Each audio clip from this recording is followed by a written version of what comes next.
I see the value in my own work, but I also see the meaning in all the endeavors of the people of Fontaine. I believe...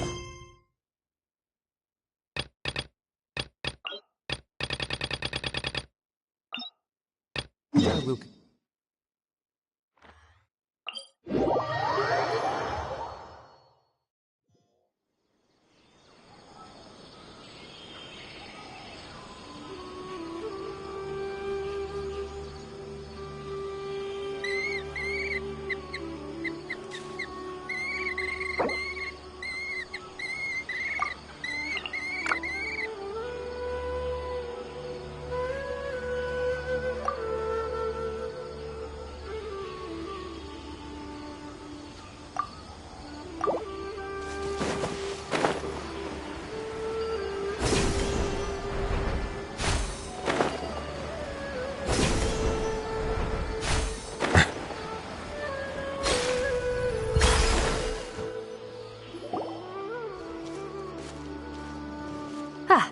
Traveler, you've returned. Yep, we're back! Have you seen Oh, Kale? Yes, I saw her go into her room just a moment ago. Oh, okay. Guess we'll just have to wait and talk to her tomorrow then.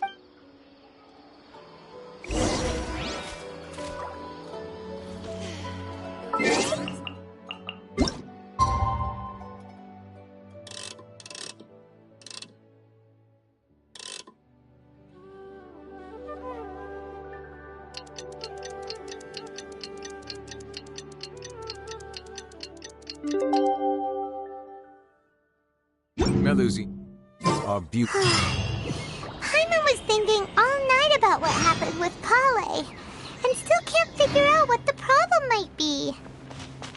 Maybe she's in a better mood now. Let's go check on her.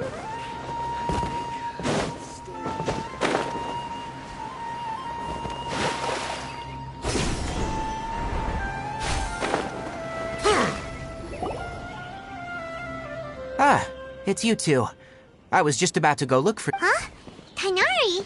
What are you doing here? Where... I came to check on Kale's condition. To put it simply, she's not well.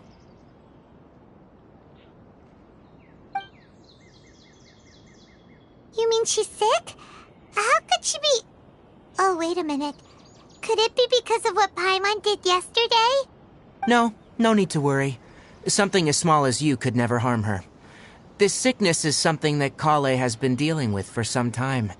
Kale has been more excited than usual since you two arrived. A little too much so, to be honest. She hasn't remembered to take care of herself. I suppose it's understandable, though. She hasn't been around anyone she considered a friend for some time now. It must have been refreshing for her to have you two here. So, Tainari, what's really wrong with Kale? Let's take this conversation elsewhere. Kale just fell asleep after taking her medicine. She needs some peace and quiet.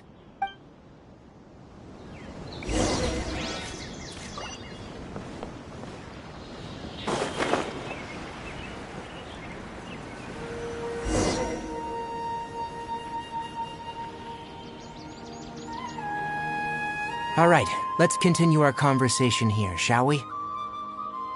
To be honest, I hadn't realized you're that honorary knight from Mondstadt until Kale told me just now.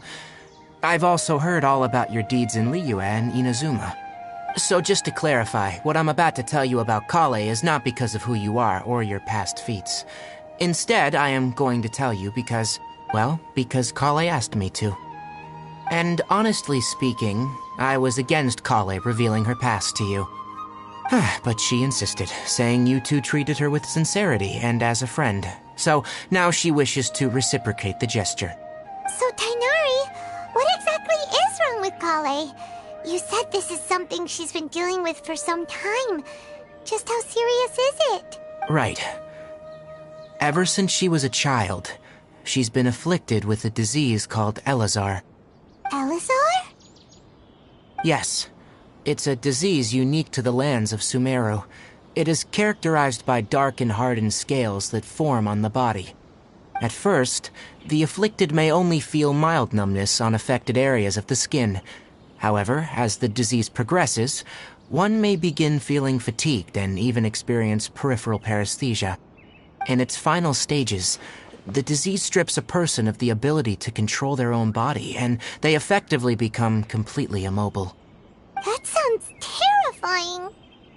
Wait, hold on. So when Kale seemed to be acting a little clumsy earlier, it was because... Correct. That would be the effects of Elazar, which is precisely why I do not want her carrying or holding anything, lest she ends up hurting herself. With appropriate treatment, the disease can be effectively controlled before it progresses to a more serious stage. However, there is unfortunately still no true cure for Elazar. Nevertheless, Kale's mother still hoped that there was something out there. She handed Kale over to an organization known as the Fatui after one of their members lied and said they had a cure.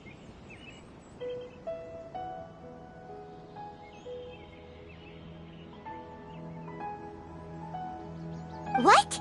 The Fatui? Ah, it appears you already are familiar with them. That'll save me some explanation. Anyway, the person who eventually rescued Kale and brought her to me for care said that she had been given to a harbinger known as the Doctor.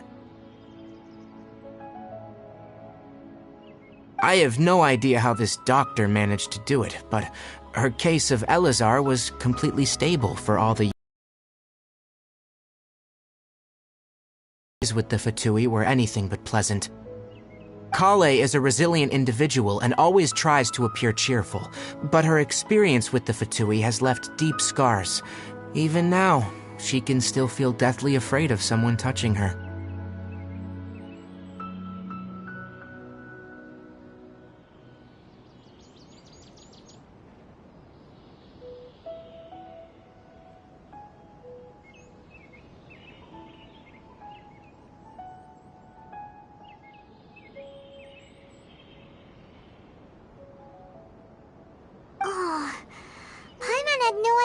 Kale's been through so much suffering.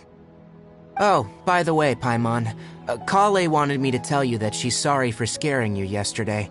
She also wanted both of you to know that she's sorry for hiding her illness. She doesn't need to apologize. None of this is her fault at all. Well said. I hope you'll get a chance to tell her that in person the next time you see her.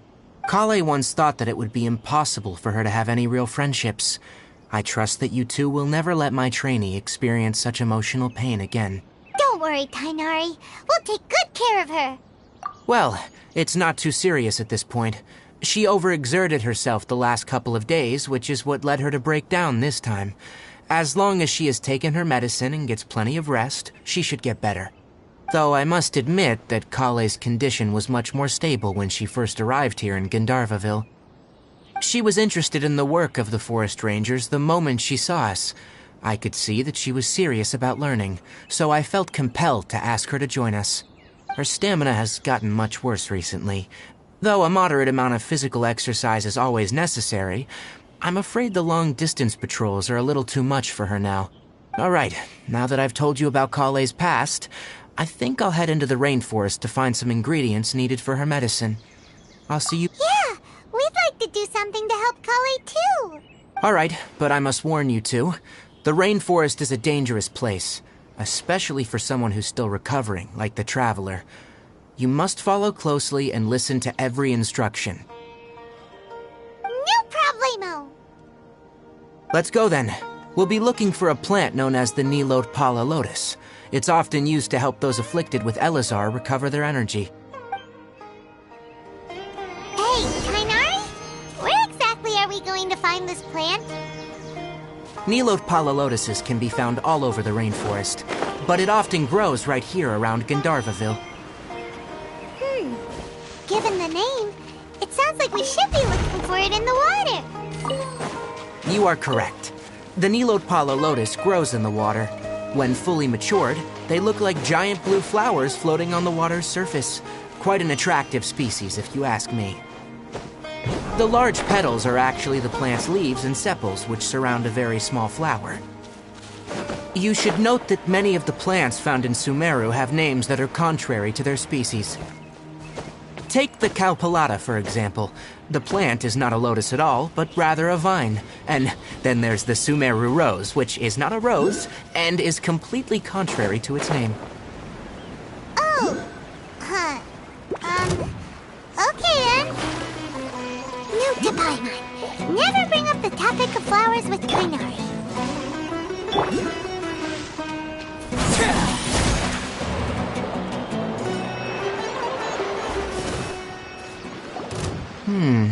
There should be Nilode Pala lotuses growing somewhere in this area. If you could manage to gather 4 of them, that would be sufficient. We'll rendezvous here once you've gathered the needed amount.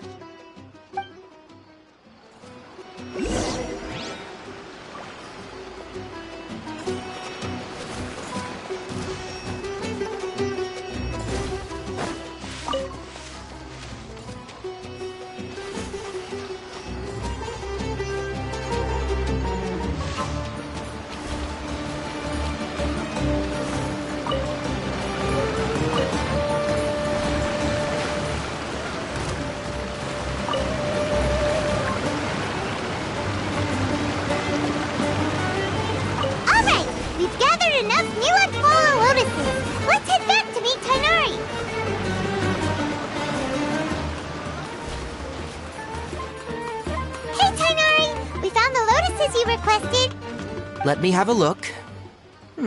Good. Very good. These are all excellent quality. I'm glad you two came along. Your exploration experience helped save me a lot of time here. It seems we even have enough time to stock up on other things I need.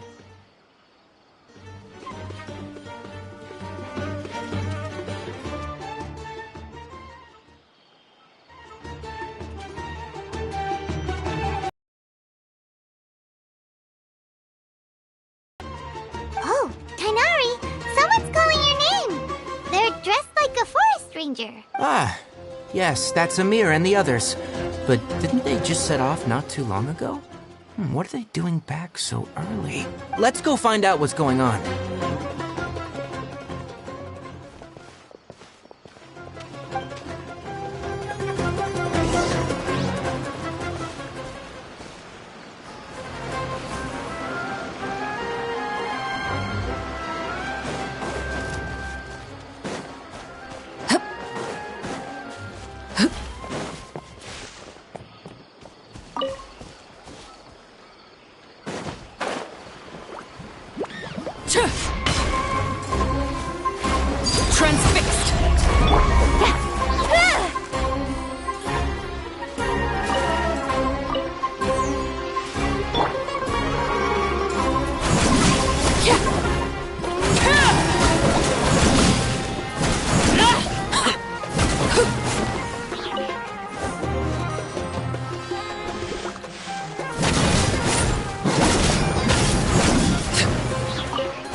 Tighnari, thank goodness we found you here. We were just about to head back and find you at Gandharvaville. What's going on? We just discovered a withering zone. The withering is back? But the patrol route you were on should have been already cleared just a week ago. It reappeared so quickly. Can you tell me the exact location? It's up ahead, deep in the river valley. It's appeared in a spot that blocks nearly the entire narrow part of the valley area, so we decided to come find you as quickly as possible. And the radius of the contamination? Sorry, I couldn't get a clear enough view to tell. No one in our patrol team had a vision, and it appeared to still be spreading, so we didn't risk getting any closer. Okay, I understand. You made the right decision. I'll go deal with it right away. In the meantime, please guide these two back to Gandharvaville. Wait, Tighnari, why don't you let us help you? You two have only just arrived in Sumeru. You're still unfamiliar with many things in these lands. There's a unique type of anomaly that occurs in the Sumeru rainforest. It's called the withering. The affected areas not only cause nearby vegetation to wither, but it's also lethal to wildlife and even people. If you don't carry a vision, then you should think twice before approaching such places. Yes, Amir is absolutely right. I wasn't kidding when I said the rainforest is a dangerous place. As Amir said, only someone with a vision, that is, the power to manipulate elements, will be able to resist the withering's corrosive effects for a time. That's right. If any of the forest rangers without a vision come across a withering zone, we first make a record of the location and then have a ranger with the proper abilities deal with it, like Tainari here. Only someone with a vision can venture within a withering zone and find a way to deal with it. But you don't seem to carry a vision. Don't worry, he may not have a vision, but he's a real pro at using the power of the elements. Seems the rumors about you were true then.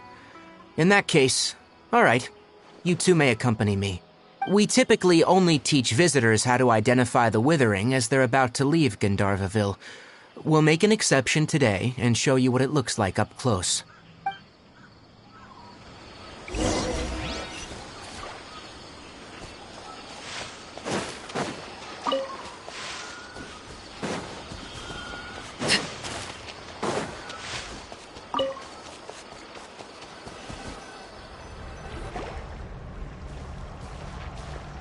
Stop. Don't move any further. Look there, in the distance. Huh? Where? Oh, look! Those plants have withered! That whole area is kinda gloomy. Oh, Paimon doesn't like the look of this. That is the withering.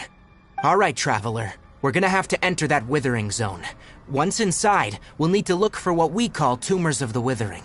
If we eliminate those, then the area will be saved. Thank you. But I must warn you, don't push yourself. This is sort of thing after all.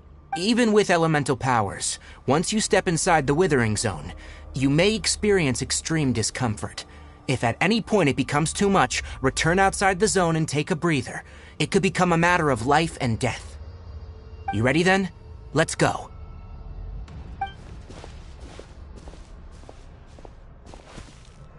First, we must locate any branches sustaining the withering zone.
Speed of light! Hey!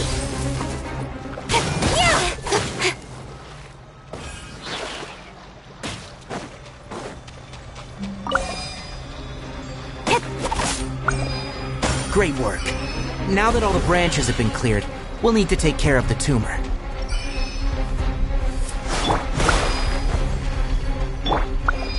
Transfixed!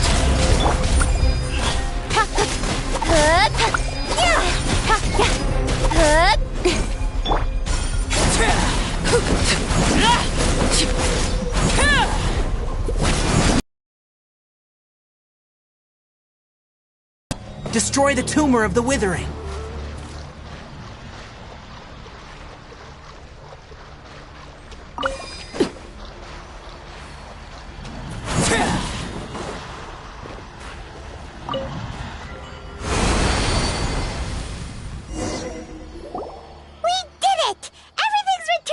Yes.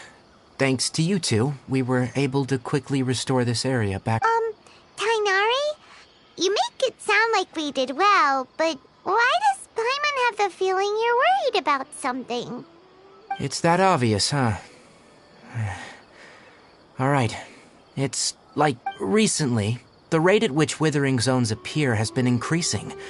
Even though we were able to quickly clear that withering zone, it won't be long before another one appears. If that simply meant more work for me, then that wouldn't be an issue. But it's far more severe than that. The withering is leaving lasting effects on the rainforest itself. For instance, even though we cleared out the withering zone, many of the plants that were affected will not recover. This presents a crisis for the ecosystem itself. Many plants in the rainforest are already in decline, directly impacting the wildlife that depends on those plants. And most disturbingly, as the appearances of withering zones have started to increase, Kale's case of Elazar has also become more serious. Huh? Well, why's that? I'm still not sure of the exact reason.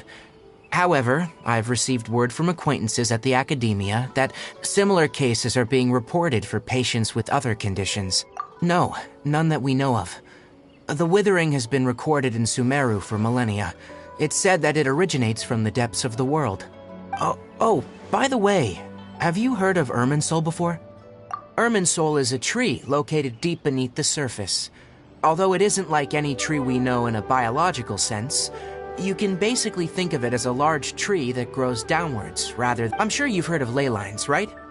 They're like the roots of Irminsul, spreading and extending from a massive cavern deep underground all the way up to the surface.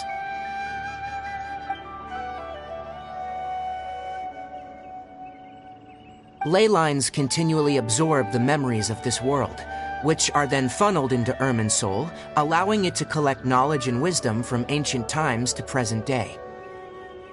The Dendro Archon is known as the God of Wisdom because her consciousness is directly connected to it. It is also said that the Dendro Archon's power is a manifestation of Irminsul. And as for the Withering, its emergence is related to a disease that's affecting it. That's right. My ancestors learned of this from Greater Lord Rukkhadevata's familiars a long time ago, but even those mysterious creatures did not know of a cure for Irminsul. I'm afraid we Rangers will be battling the withering zones here for a long time, until a cure is found. Alright, that's enough on this topic for the time being. Now that we've taken care of things here, it's time for us to head back to Gandharvaville.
Something with which to commemorate this occasion.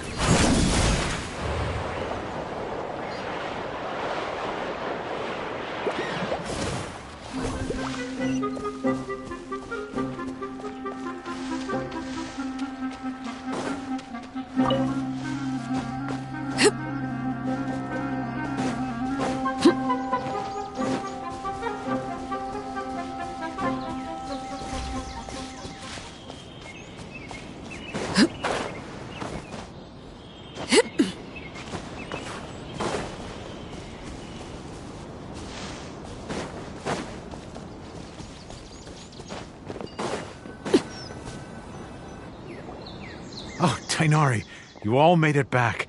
How... The withering zone you reported has been taken care of. Huh? Wait, is that... Oh no, Hypatia!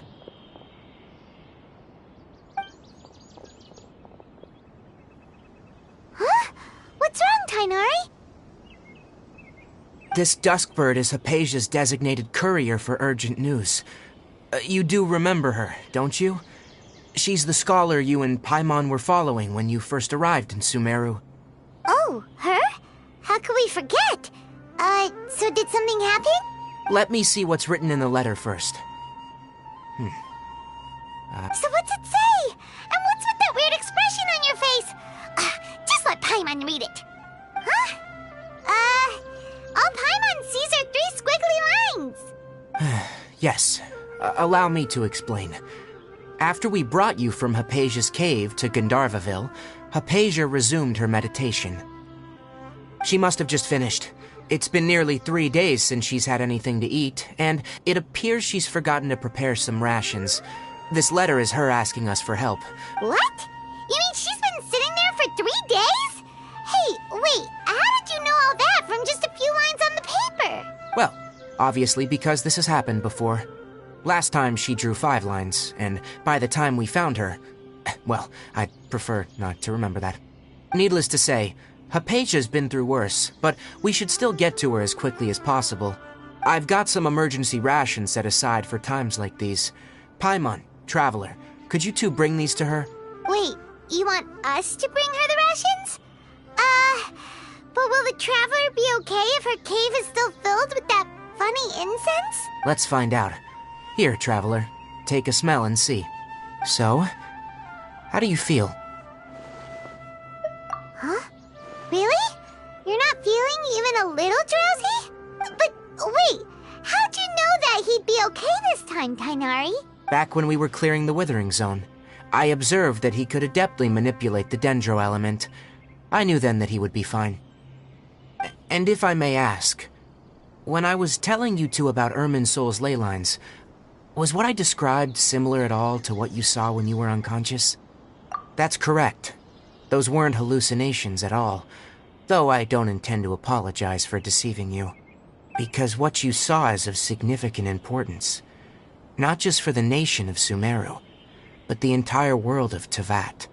My forefathers were shown much favor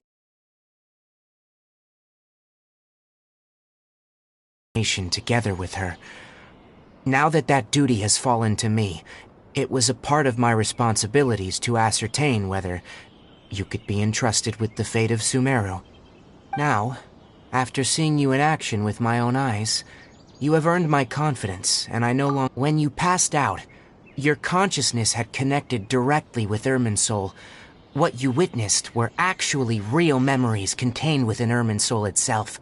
I could try to tell you more, but it would be better if you went to ask Hypatia instead. Her focus on meditation and use of Spirit Borneal are aimed at establishing a connection with Irminsul, just as you did.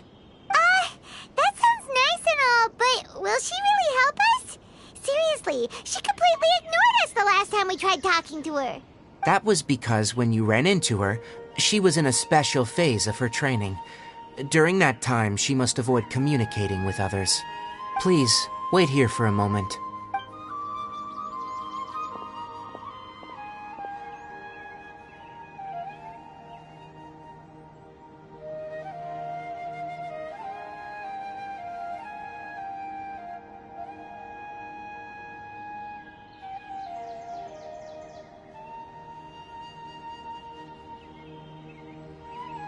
Here, take these. It's a meal I packed for Hypatia, as well as some other ingredients. I'm sure it'll come in handy. Also, here's a letter that I would like you to give to her. Just show it to her, and she'll answer any questions you may have. No, I should be the one thanking you. You've both been a great help these last few days.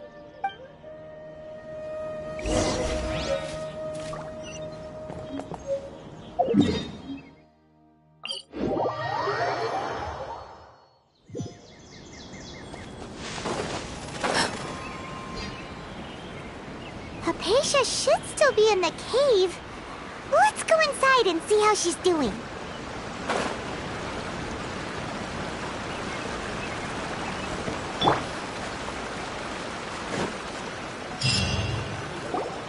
Hello?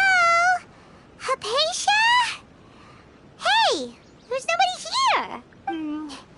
Maybe she went out to look for some food. Let's try looking around the area.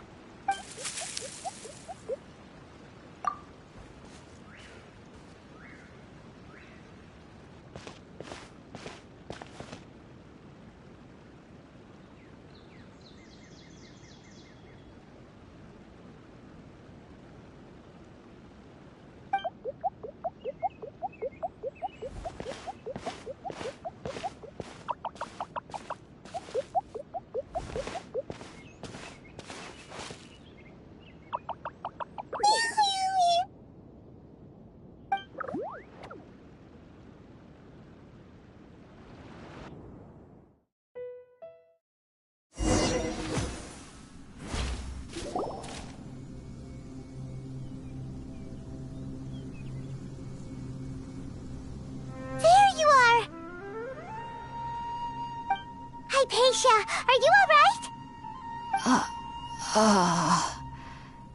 So hungry. Need water. There's no way we can get her to eat in her current condition. Let's try finding some water first. Huh? Wait, why does it look super foggy outside all of a sudden?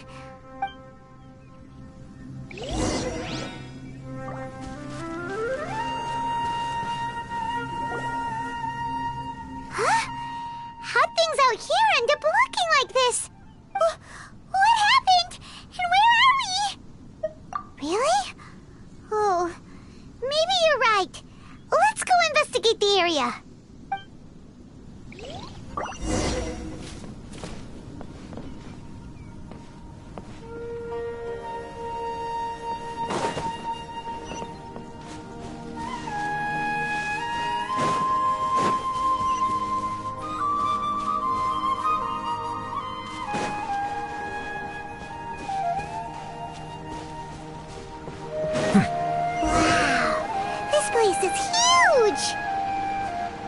I knew there's something off about that cave. Let's think of a way to get over there and have a closer look. Who knows? Maybe we'll find a lead of some kind. Powerful effect.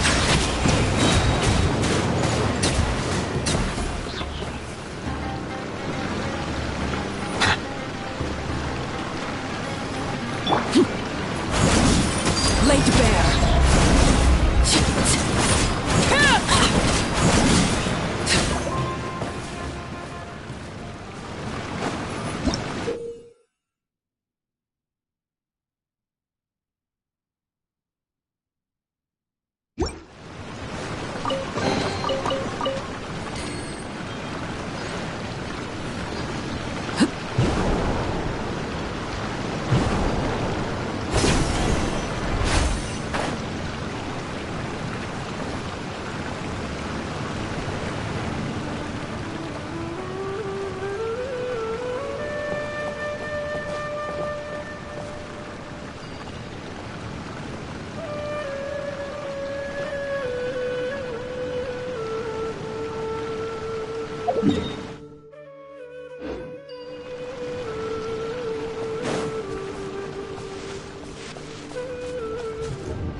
What's the hurry?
The tides beckon.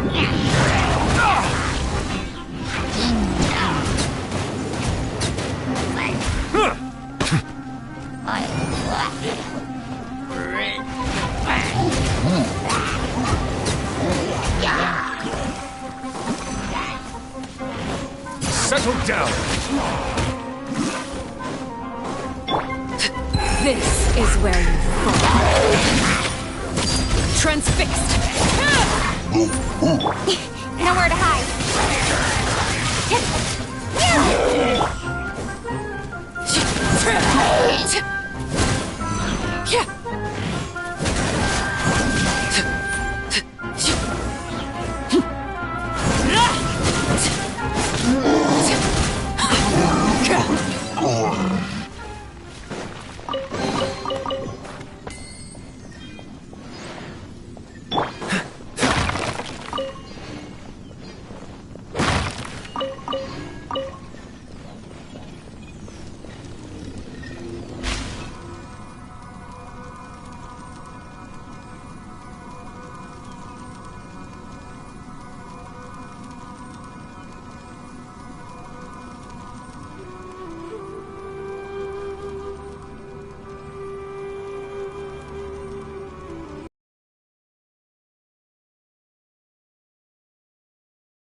What is going on here?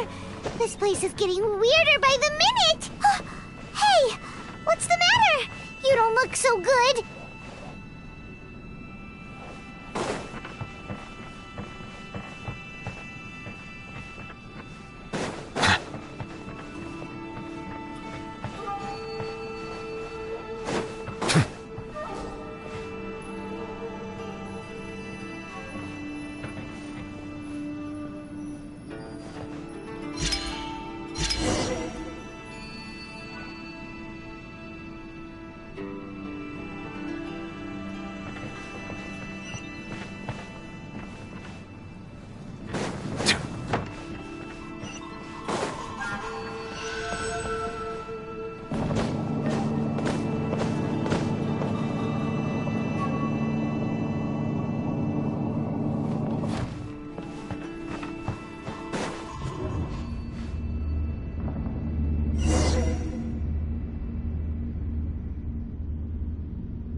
Well.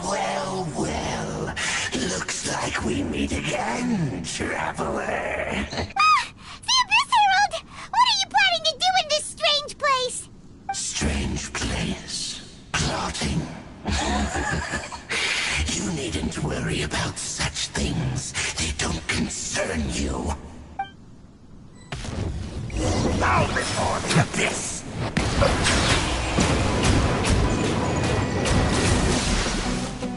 Let the mighty be humbled! Abyssal roar!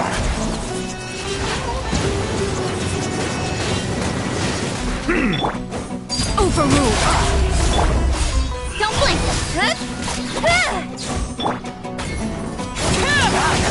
Everlasting as the moon! Abyss! Grant me new life! the world will fall! Hey! The end is The sword from Shadow! Don't get frostbite. Cool it. Huh? Why can't we beat this guy? Oh, Paimon doesn't get it! We faced others like him before! What's wrong this time?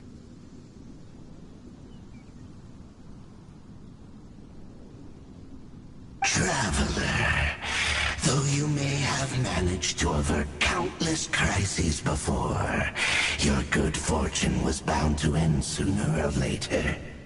It's time you realize how weak and powerless you really are. Your sister. Oh, pitiful traveler. Are you really so ignorant? Or are you just living in complete denial?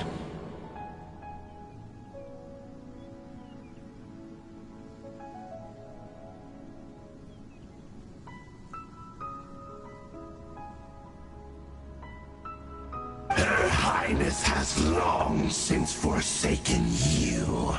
Your meager existence in her eyes is that of an annoying bug, only to be stepped upon.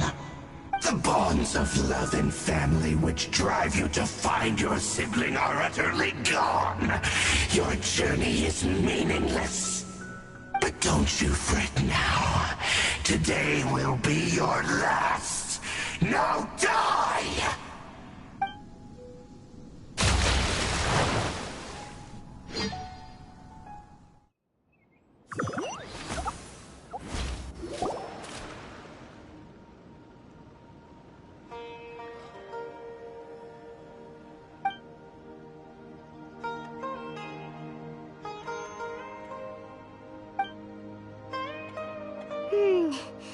What do we do? We haven't seen Hypatia anywhere out here. Oh, there she is! Quick, let's see how she's doing. So sweet. Well, the good news is that she's still conscious. Hey, why'd you drop her food on the floor like that? Are you okay? That's really not like you. Anyways, we can talk about this later. We better make sure she's alright first.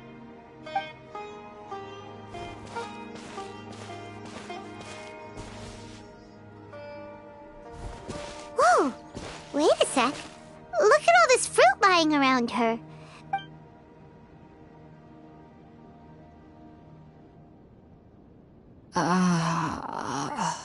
Who is there?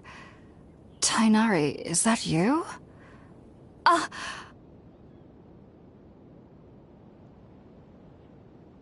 Huh?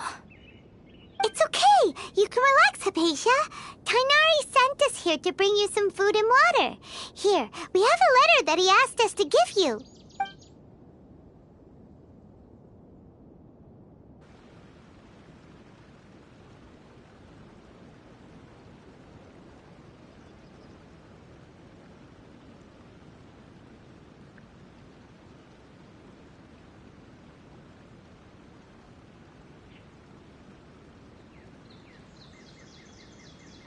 I see.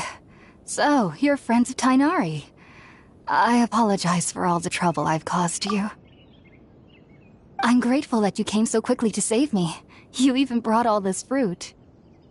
Well, actually, we didn't bring the fruit. It was already here when we arrived. We were kind of wondering about that, actually. When we found you here, there was all this fruit lying around and even some juice dripping from your lips. How did you end up like this anyway? Oh, really? I seem to understand now. All the fruit was likely from my, neighbor. Must have come by and saw me like this.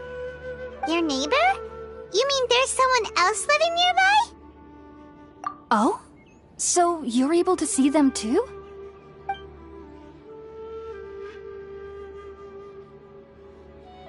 Wait, hold on a second, Traveler.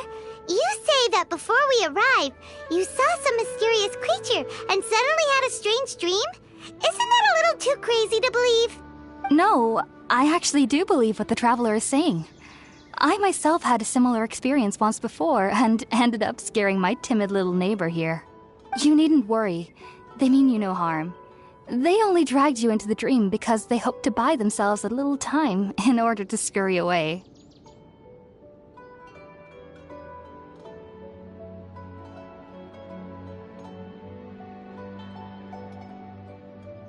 So, Hypatia, just what kind of creature is your neighbor exactly? I'm not sure what it's called, to be honest. But I do know that they have some sort of deeper connection with the Dendro Archon. I know this because the first time I saw them was also the exact day my consciousness was able to form a connection with Irminsul. Even after I opened my eyes and stopped meditating, my heart was still pounding, and my mind was racing with all the knowledge that I had touched. And at that very moment, I suddenly noticed a small figure at the opening of the cave. In my curiosity, I began to walk over to the creature. They must have already been used to me living in the cave. It wasn't until I crouched down next to them that they suddenly realized that I could see them. Oh! And then? And then I had a dream. By the time I came to, they were nowhere to be seen. I was convinced they'd never show up again. But sure enough, I saw them nearby a few days later. And they weren't alone. I feel like they aren't as afraid of me as the first time I approached them. But I never would have expected them to save me. Yes, no doubt about that. By the way, Tighnari mentioned in his letter that you had questions for me regarding Irminsul.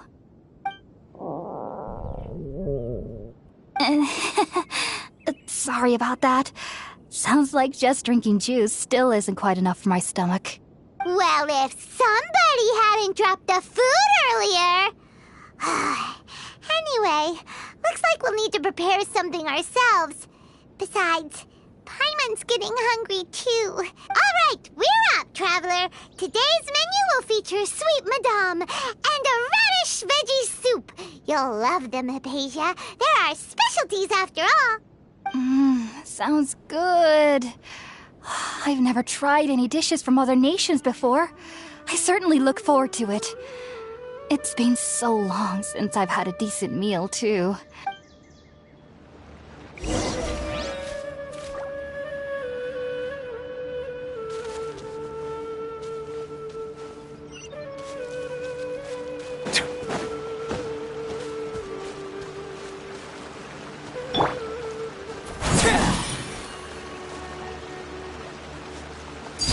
Transfixed!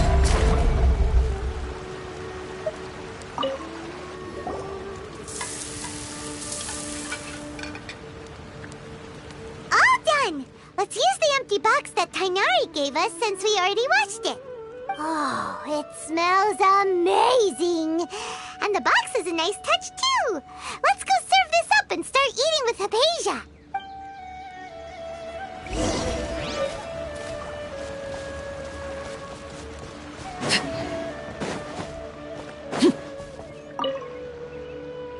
Are you already finished cooking?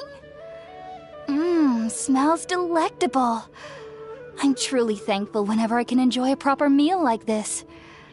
Cooking really isn't my forte.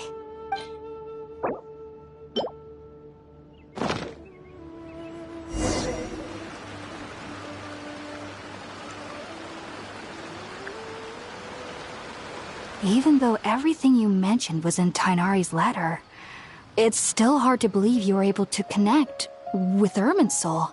It took me nearly 3 years before I could do so. And everyone at the Academia even lauded me as a genius. You should know that some researchers spent their entire lives without ever successfully connecting with Irminsul as you have. So why does this incense allow people to connect to Irminsul?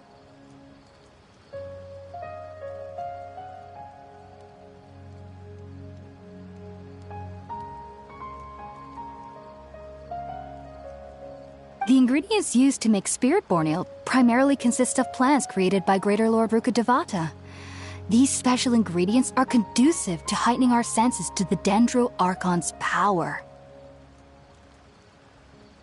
Since the root of the Dendro Archon's power lies within Irminsul, we can occasionally tap into her powers to peer into the depths of the earth. Naturally, anyone who can establish a connection with Irminsul in their first ever attempt must be a person of great understanding. Makes sense. But Paimon's got a question. Why was he sensitive to the smell of those plants for such a long time? That was primarily due to his body's unique constitution. Stimulated by the incense, he could perceive the Dendro Archon's power and experience the sensory overload. Taking in any sense similar to the ingredients of Spirit-born Ale would cause adverse effects. Not to worry, though. It appears you've already fully recovered. Technically, your body should still be sensitive to the powers of the Dendro Archon. But unless you're using intentional meditation techniques, the scent of Spirit-born Ale should no longer trigger such reactions. Whew. Well, that's a relief. I must admit, I am quite envious of your abilities. Even if it meant suffering from pounding headaches for the rest of my life, I'd consider it worthwhile so long as I could connect with Irminsul at will. Whoa, you're really serious about this whole thing, aren't you? I am a researcher after all. As a member of the Ritawes Darshan at the Academia, my main area of research is the stars and their connection to the fate of living beings. But there is still so much we don't know, especially regarding the mysteries that lie in the starry skies, which is why I must turn to the all-knowing Irminsul for answers. If only my perception wasn't so limited. Unfortunately, I cannot guarantee that my every attempt to attune with Irminsul will be successful, or that doing so will leave my consciousness intact. I am currently in the stage of training known as Satyavada life. Many researchers in Sumeru have lost their minds while seeking to attune with Irminsul during this stage. Sages have said that Irminsul contains divine knowledge, and touching such knowledge without the proper preparations and abilities, that's why we meditate alone. We need to ensure that our minds will be calm, while minimizing the possibility of involving anyone else. Whoa, so knowledge from Irminsul could be super dangerous. Of course I do. Especially during nights that are pitch black with no moonlight, and dead silent without even the sound of insects. However, I've been feeling better as of late. I don't get as scared anymore knowing that I have a little neighbor living nearby. I believe that being able to see them is a sort of blessing from the Dendro Archon. But what's strangest of all is that they're clearly an envoy of the God of Wisdom herself, and they have the curious power to make people dream. What's so strange about that? It doesn't sound so out of place for a divine being, does it? Well, it's strange. Oh, is that true? Yes, well, to an extent. Only children can dream in Sumeru. Adults, however, never do. The sages say that wisdom implies rationality, but that which occurs in dreams is often neither rational nor logical. Yes, if one struggles with anxieties, those emotions could influence their dreams. The fact that the people of Sumeru do not have dreams is seen as a blessing by the sages. They believe that Greater Lord Rukkhadevata, the God of Wisdom, is keeping us away from the foolish delusions you encounter in your sleep. I was born into a family of scholars in Sumeru City. Ever since I was a child, my parents would always tell me that I'll know I've grown up once I stop dreaming. I studied hard, enrolled as a student in the Academia, and went on to become a researcher. But then, on the day I scared the little Aranara, I suddenly saw a dream again. It was incredible. Though I don't exactly remember what I saw, I clearly recall the feeling. I suddenly felt like I was a child again. Back then, I was foolish and ignorant as any youth would be, but I was free of fear. Just be sure not to speak of this if you travel to Sumeru City. They'll look at you as if you've lost your mind. So, do you have any about the things he saw when he connected with Irminsul? Sorry. I'm afraid I don't have any answers as of now. All I can say is that what you saw is a memory contained within Irminsul itself. World forget me. What could that possibly mean? If only I could ascend past Satyavada life and begin Paripurna life, I might have some more answers for you. If you two are ever in the area again, please be sure to come and see me. There's no need to be thanking me. You two are my saviors. Besides, I'm already looking forward to tasting some more of your cooking.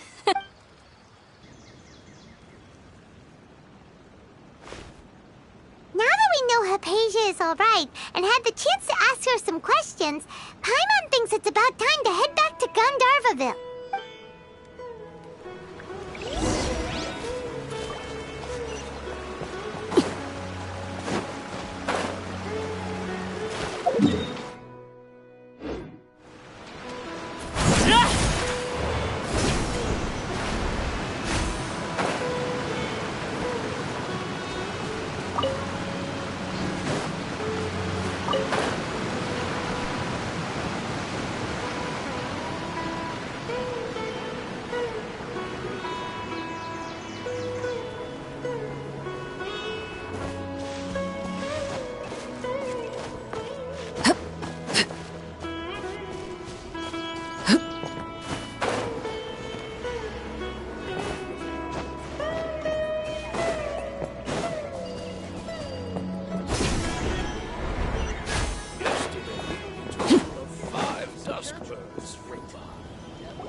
Think about it, Tainari. Refusing to join is tantamount to burying your head in the sand. I understand that you're a forest watcher and that it's your duty to combat the effects of withering zones.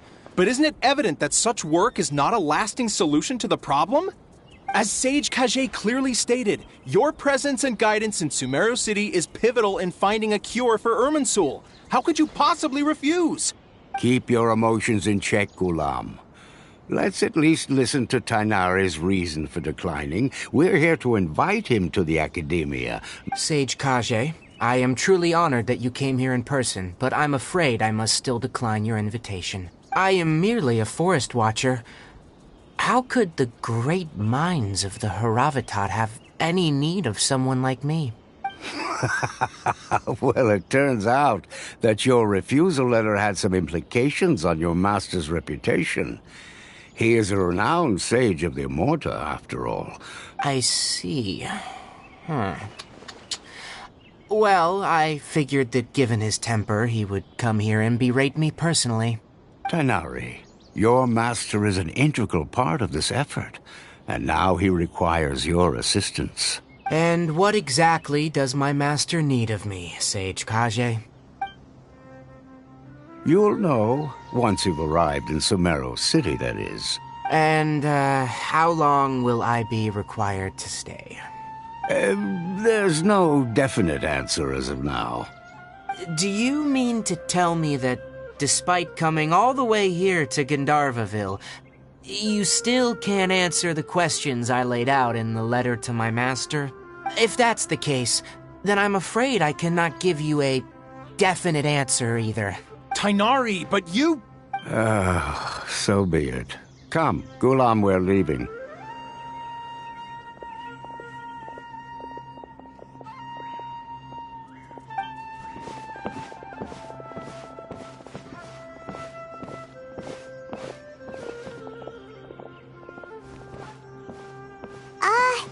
Tainari, what was that all about? It's nothing.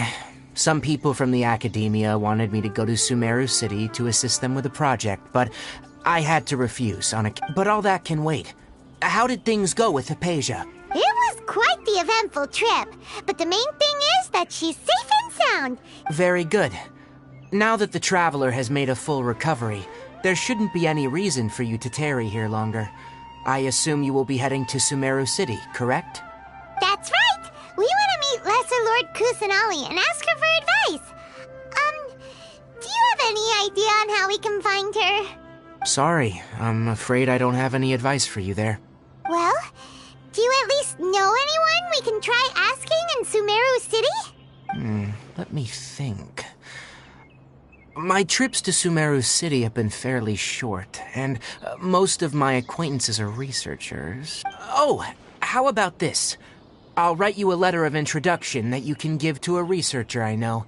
Also, when you enter Sumeru City, you'll probably end up receiving something like this item here. I'm not sure if it will ever come in handy for you. Oh?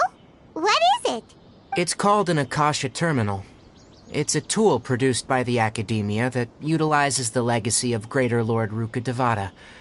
Some say that this item is the very basis of Sumeru's reputation as the City of Wisdom. Needless to say, this device and its usage fall under the Academia's expertise, so I'll leave it to them to show you how to use it. Great! Next up, Sumeru City! But wait, before that... That's right! Tainari, we have something important to say to Kale before we leave. Yes, she's doing much better. After being confined to her bed all this time, I thought a little walk would do her some good. Last I saw her, she was taking the path towards the North Crossing. She knew you two would be leaving soon, so she must have wanted to see you off. Thanks, Tainari. All right, let's go! Farewell, and good luck to you both.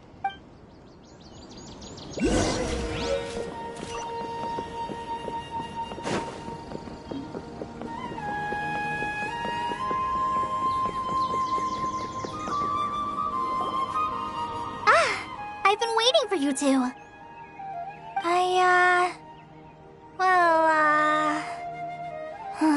Never mind. I guess I should just wish you two a safe and successful journey. Thanks for waiting here just to see us off, Kale. We're headed to Sumeru City. Don't worry about me. I can take care of myself. My condition won't be getting in the way of my duties. I want to be a forest ranger after all. It's up to me and the others to protect the rainforest here. And, I'm sorry. I should have told you both about my condition when we first met. I just wanted you two to treat me as a normal friend. But I guess now I understand that the most important thing is for friends to be genuine with one another. There's no need to apologize, Kale. We should be thanking you for trusting us enough to be your friends. And we're probably still gonna worry about your condition, but that's because we're friends and we care about you. Thank you. That means a lot. Before you leave, I have something for you. Oh? What is it? It's my recipe for pita pockets. I told you that I'd give you a copy, remember? My handwriting is a little, messy, so please don't laugh. Yay! Thanks, Kale. Now we can eat those scrumptious little pitas whenever and wherever we like. I hope that whenever you eat them, you'll both remember your time here in Gandharvaville. Well then, I, trainee Forest Ranger Kale, bid you both farewell. Please visit Gandharvaville again. The Rangers will always be ready to assist you here.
One moment, please, you two. It appears this is your first time visiting Sumeru City. Oh, yeah, that's right. But how did you know that? Because there's currently no information on either of you in the Akasha. But no need to worry, that won't prevent you from entering the city. In fact, the Academia conveniently provides each traveler to Sumeru City with a device. Perhaps you two have heard of the Akasha before. It's our beloved Greater Lord Rukkhadevata's lasting legacy, a treasure trove of collected knowledge. After centuries of tireless research on the Akasha, the Academia created one of its most ingenious inventions, the Akasha Terminal. As long as you are within Sumeru's borders, you may use an Akasha Terminal to connect directly to the Akasha and access any knowledge you need. I should mention that due to technical limitations, the operation of Akasha terminals will be much smoother and more effective in large cities such as Sumeru City and Port Ormos. Oh, so this is the thing that Tainari was telling us about. It sounds pretty amazing. You two are quite fortunate. Until recently, it was standard practice to only issue Akasha terminals to outlanders who spent an extended amount of time in Sumeru. Here are your Akasha terminals. Please handle them with care. It kind of looks like a leaf. Following phrase to yourself. May the mighty God bless us with their voice of wisdom. Oh, since this little doodad lets you access knowledge, maybe we can use it to find a way to meet Lesser Lord Kusanali. May the mighty God bless us with their voice.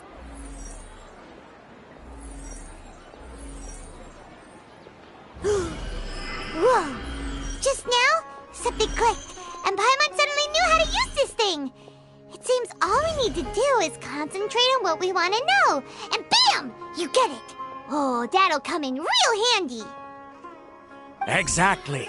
That is the power of the Akasha. And with that, let me officially welcome you both to Sumeru City. May the wisdom of the Dendro Archon always be your guide.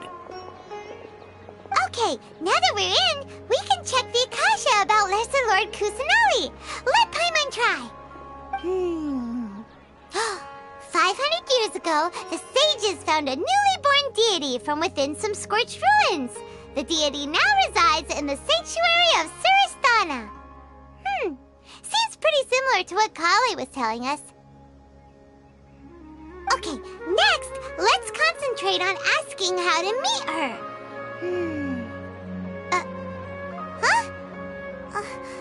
Paimon doesn't sense anything. Oh, come on! Focusing on this question feels like when you have something you're trying to remember and it's on the tip of your tongue, but you just can't think of it. Paimon's brain is exhausted.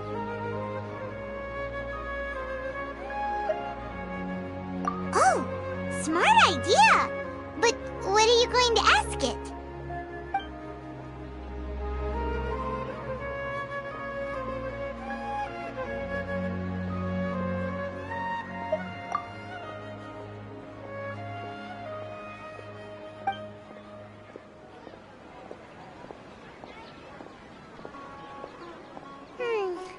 You too? Well, glad it's not just Paimon.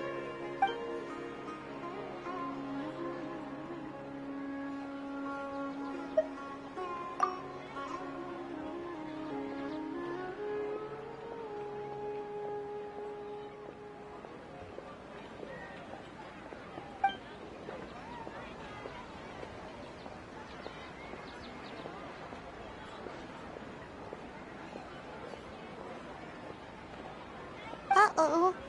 Paimon's getting all teary-eyed all of a sudden. It feels like the people of Sumeru really missed their Archon.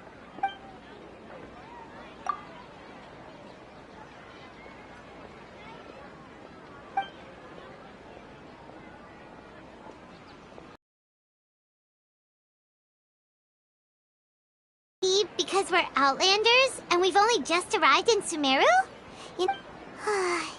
Well, seems no matter which way we try, we can't find anything that'll lead us to Lesser Lord Kusanali. Guess he's from Sumeru and even has a position in the Academia. Let's see. Tainari wrote an address on the letter's envelope. Oh, it's not far from the city's gate. Let's head over and have a look. Look at that. Hopefully he's out. Yes, we must document everything. Hello, are you Rohawi? Yes, that's me. Can I help you? Great! You see, Tainari sent us here and... What? Tainari? Please, there's no need to say anything, really. Sure, I admit that the article I published last month wasn't my best work, and maybe the data didn't produce the most convincing results, but... Here! This is a letter from Tighnari! Oh, let me see... Oh! Ooh, what a relief. You two nearly scared the life out of me. Seems even Tighnari acknowledges my innate ability for procuring information. We want to meet with Lesser Lord Kusanali. Do you know a way we can do that? You mean you want to meet the Dendro Archon herself? This isn't exactly my area of expertise, but let me see what I can find in the Akasha.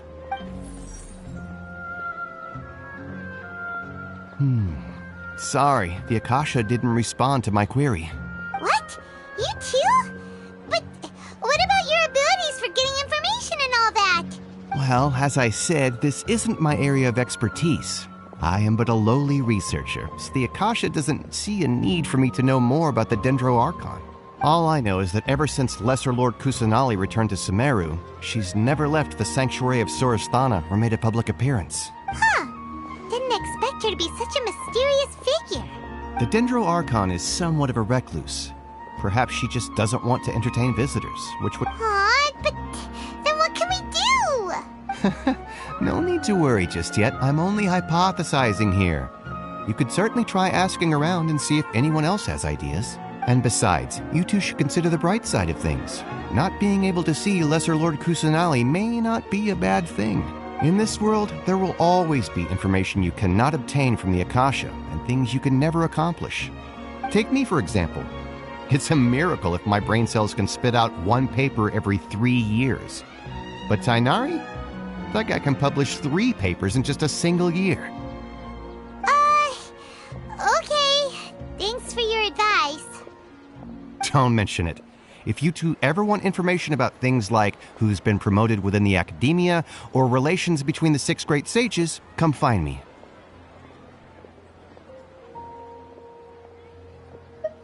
Hey, come on! This is a survival skill at the academia.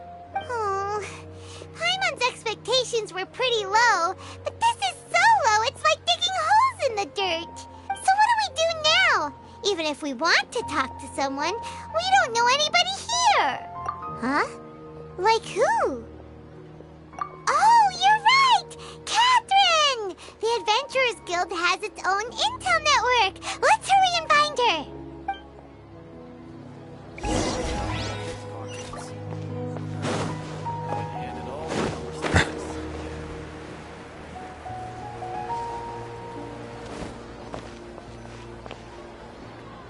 Ad Astra Abyssosk. Hello, Traveler and Paimon. Catherine, we need your help with something. Understood. The Adventurers Guild is always ready to serve you. We want to meet with Lesser Lord Kusanali. Do you know a way we can do that? You two wish to meet with Sumeru's Archon. Understood. Please wait.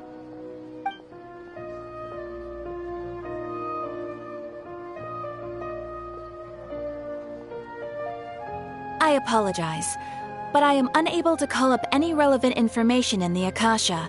Aww, another dead end.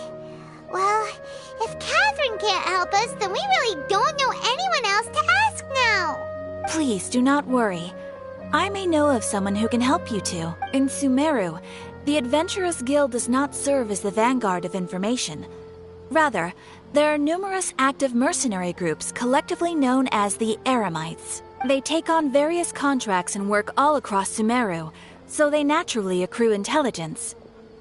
An Eremite brigade called the Corps of 30 is in charge of Sumeru City's defenses. Not only are they the oldest brigade, but they are responsible for managing and coordinating the affairs of all other mercenary brigades. Corps of 30? What a weird name. Supposedly, they are named as such because their ranks numbered 30. Asphalt, an advisor with the Corps of 30, maintains good relations with the Adventurers Guild. Though he's already retired, he and his words if you'd like to get in contact with him. You can find him at the Corps of 30's headquarters. You're welcome. I wish you two the best of luck. We look forward to your exploits in Sumeru. Alright, off to the Citadel of Razor we go!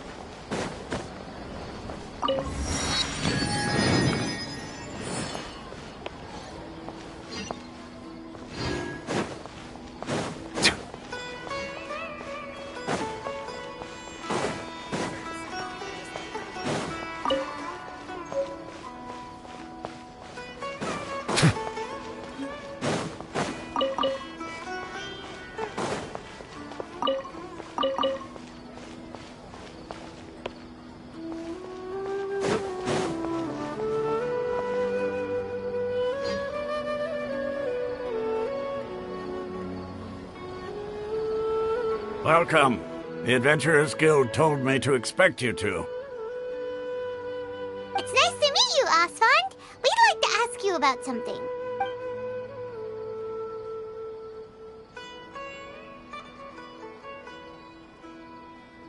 I see. So, Catherine's the one who sent you. Ha!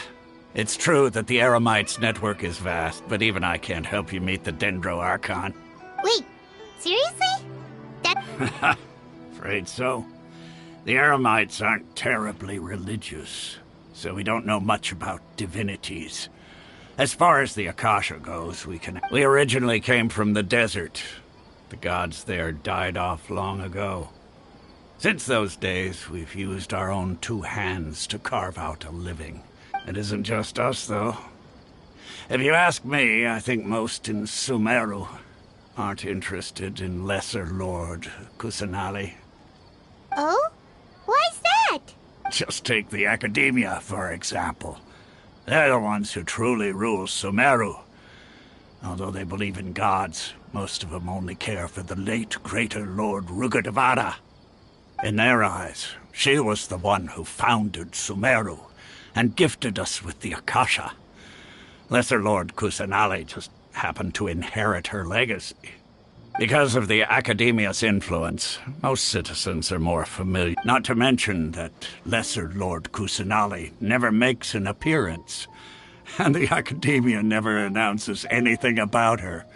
Really? Aw. After hearing all of that, Paimon sort of feels bad for Lesser Lord Kusanali. Ha! But who knows? We're all just guessing when it comes down to it. All right. Well, thanks for the info, Osfond. No problem.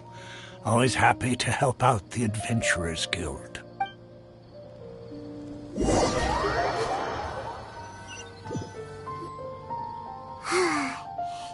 Osfond was right about most people's attitudes here.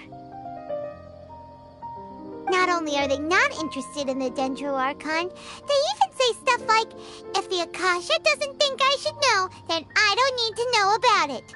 We've been asking for information non-stop ever since we got to Sumeru. But the harder we try, the more helpless everything seems. Isn't there at least one person in this entire city who cares about Lesser Lord Kusanali?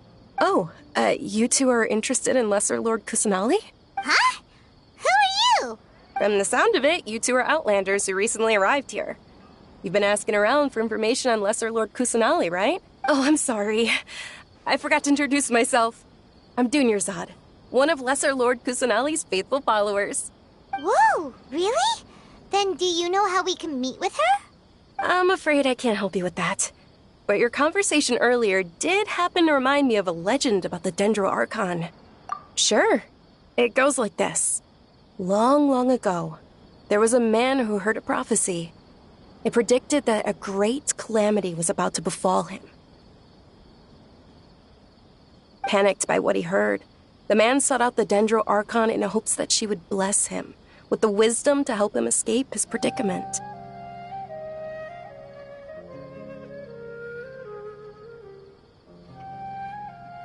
The man journeyed across deserts and through rainforests and experienced tribulations of every kind. However, he still couldn't find any trace of the Dendro Archon. In despair, he thought, alas, the Archon has abandoned me. He then had no choice but to sorrowfully resign to his fate. Okay, and then what happened? And then, the calamity came. But to his own surprise, the man felt somehow emboldened by the trials of his journey. By relying on his own strength, he managed to overcome the adversity.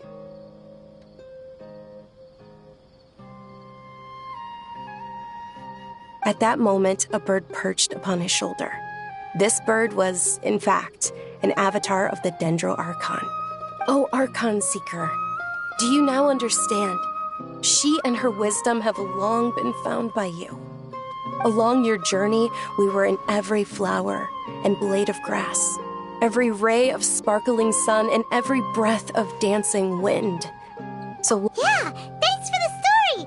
Paimon feels all warm and fuzzy inside after that. In a way. It seems like this story is also one of the Dendro Archon's avatars. Dunyarzad, since you worship Lesser Lord Kusanali, can you tell us anything else about her? Of course. So did you two know that, I'm terribly sorry, but it seems something's come up now. Let's chat another day.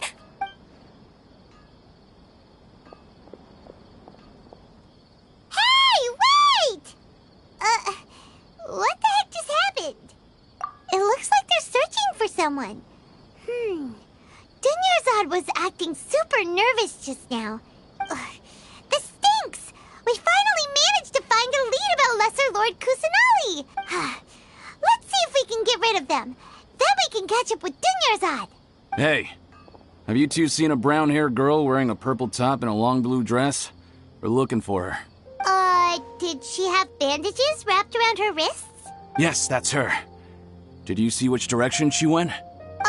Yeah, she went that way. Quick, after her!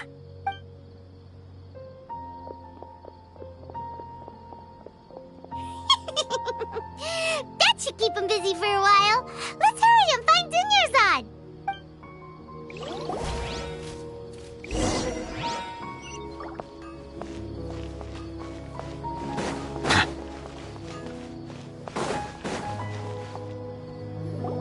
There you are, Dunyarzad. We thought you might have been long gone by now. Oh, it's you two. Oh, you startled me there. You can relax now. We threw those people looking for you off the trail. Really? Thank you so much. Uh-oh, looks like there are some coming this way.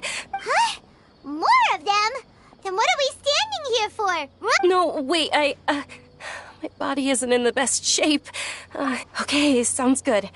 There's a tavern on the other side of the port we can go to. All right, let's move out. Stay behind us. We'll keep an eye out for anyone looking for you.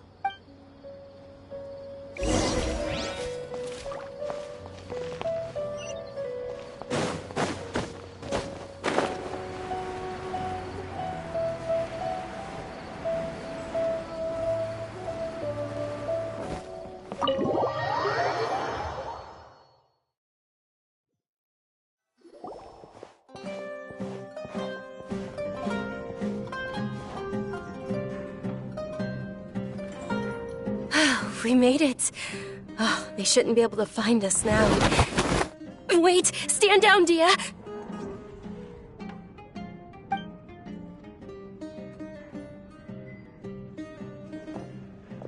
My lady, who are these two?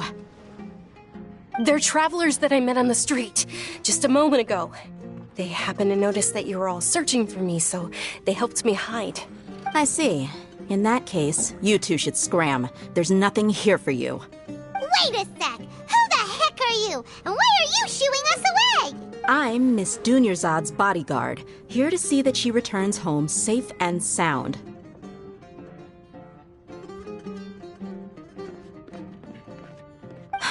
My lady, let's get going. You've been gone for so long that your parents are worrying themselves sick.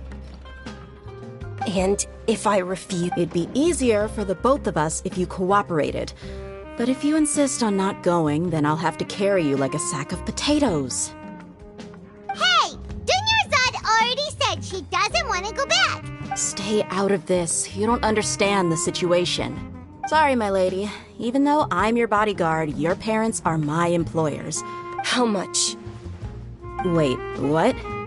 How much more do I have to pay you to become your employer? So you never listen to my parents ever again. Double? A triple? Give me some time and I'll get that much. My lady, this isn't about Mora. I don't know what you think of us Eremites, but let me say this. I like Mora, but I'll never go against my principles. That's why I'm here looking for you. Sure, it's an order from my employer, but my conscience was also telling me it's the right thing to do. And knowing your health, carelessly running around like this is gonna hurt ya. For the sake of those who love you, don't be stubborn. No, you're wrong. I'm aware of my limits, and I know what I'm doing. Honestly, the only people being stubborn right now are my parents. And I know perfectly well that it makes no difference if I'm at home or not. I still won't accept reality. And every time I bring this up, They just changed the subject. Dia, I know it hasn't been easy for Mother and Father, and I'm grateful for everything they've done for me. But there's someone else in this world I'm also grateful to, because she saved me. The love I have for her is the same I have for my parents. This is my life and my last chance. So I want to do something meaningful.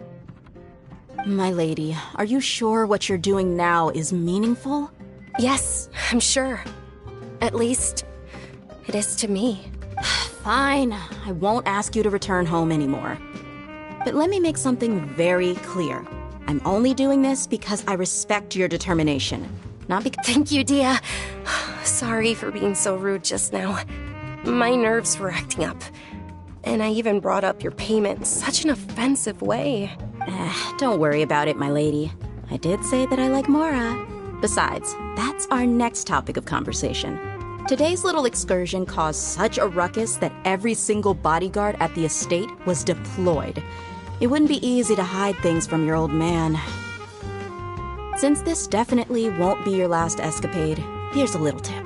You should at least make it look like your room and things are still in order when you leave. Also, you'll need someone to cover you for when you're out and about. So, I'll let you hire me, my lady. This way, everyone wins. As for the pay, let's say half of what your father pays me. We can settle the bill when we return to the estate. Okay, deal. Yay! Looks like they've reached an understanding. I'm fine, really. My lady, stop trying to look tough. We're already in a tavern, so let's rest up and grab some grub. I'm sorry for worrying you two. If you don't mind, I'd like for you to join us. Sure! After you rest up, we want to hear more about Lesser Lord Kusanali.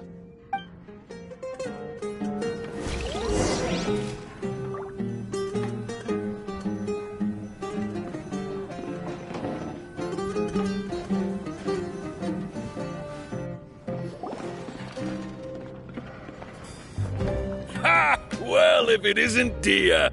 Haven't seen you in nearly half a year. Word on the street is that you're a bodyguard for the Homayani family now. Nah, you get used to it. How about a menu over here? You got it. Huh? Isn't this little Miss Homayani herself? We don't get to serve personages like you very often. Thank you, sir, but there's no need. I don't have a lot of Mora on me, and I really ought to save as much as I can. But please bring these two the best food you have. They're my new friends, so I want to be a good host for them.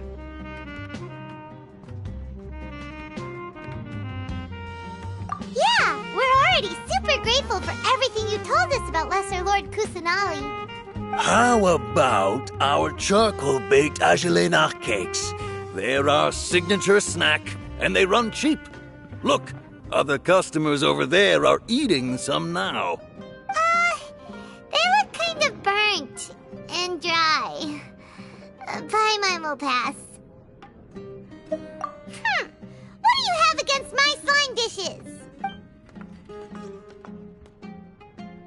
Dunyarzad, we asked a lot of people when we first arrived, and almost nobody was interested in Lesser Lord Kusanali. Well, remember when you asked me if I knew how to meet the Dendro Archon? Even though I don't know how, I think I've actually seen her before. Huh? Really? Yes, it was when I was a child. At the time, my illness had kept me bedridden for the better part of a year. I was stuck inside and couldn't make any friends, and my parents did their best to find treatments for me. But even then, the Akasha didn't have any helpful information. My younger self no longer had any hopes or dreams. One flare-up was so bad that I was in a semi-conscious state for several days. Then one night, I woke up alone in my room. I was terrified. My body was paralyzed. At that moment, an ethereal voice spoke in my mind. Dunyarzad, don't be scared. You don't have to cry. Who are you? How do you know my name? How do I explain this? You might not be able to understand, but actually, I know everything about you. Really? Of course. I know that you're scared of thunder, that you hate taking medicine every morning, and that you love counting the petals on your mom's skirt. Wow, you really do know everything. Junior Zod, is there anything you want? Want? Not really. I can't go anywhere or do anything. Huh? But aren't you a child?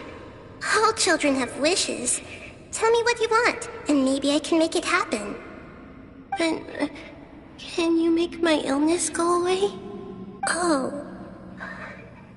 I'm sorry. But I'm not powerful enough to do that right now. Then, can you be my friend? After that, the voice said, "Okay, I'll be your friend." Although my body was suffering during those days, that voice encouraged me and told me many wondrous things. Beyond my window was the flourishing Sumeru city. Beyond the city was a lush rainforest. And beyond that was the wall of Samiel, deserts, and all of Teyvat. Once I finally made it through that bout of illness, I couldn't hear that voice anymore. I told my mother about it, but she said that I must have been dreaming. But I know that that voice wasn't a figment of my imagination. Before that, I had never heard of Teyvat. Yes, for sure. If it weren't for that voice, I would have never grown curious about the outside world, nor would I have learned how to read and enjoy so many books. That voice sparked a desire for wisdom. It had to have been the Dendro Archon. I've been hoping for a chance to repay her kindness. In fact, I was running around today to help prepare the Sub-Zerus festival for her. What's the Sub-Zerus festival?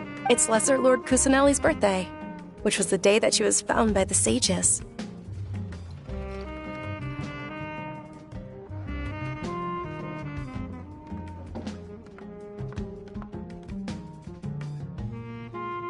It's actually an old holiday that originally celebrated Greater Lord Rukkhadevata's birthday. When she passed away, the holiday eventually became a celebration of the Lesser Lord's birthday. I heard everyone was overjoyed when they welcomed her back to Sumeru. In those days, the festival was a huge deal. But because of the Academia's influence, people have gradually lost interest in the festival. The Academia actively participates in Sumeru's many holidays dedicated to Greater Lord Rukkhadevata. But when it comes to the Sub-Zerus festival, forget any funding. Maybe they see Lesser Lord Kusanali's birth as confirmation of Greater Lord Rukkhadevata's death. Aw, but that's awful. It is. It's absolutely terrible. Has Lord Kusanali been the one quietly protecting us for the past few hundred years? Just remember that we're still out in public. Don't get too carried away now. I know that people over by the Grand Bazaar still hold the Sub-Zerus festival to this day. But I hadn't met any of them before, so I was never able to contribute. But recently, I made a friend there who also follows Lesser Lord Kusanali.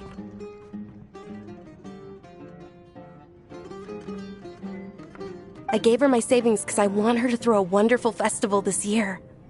That's the least I could do for Lesser Lord Kusanali. Hold on, my lady. Does this friend happen to be Nilou, the one who sends flowers to the estate? Yes, that's her. I saw her leaving the other day with a nervous look on her face. It seemed like she was hiding something in her arms.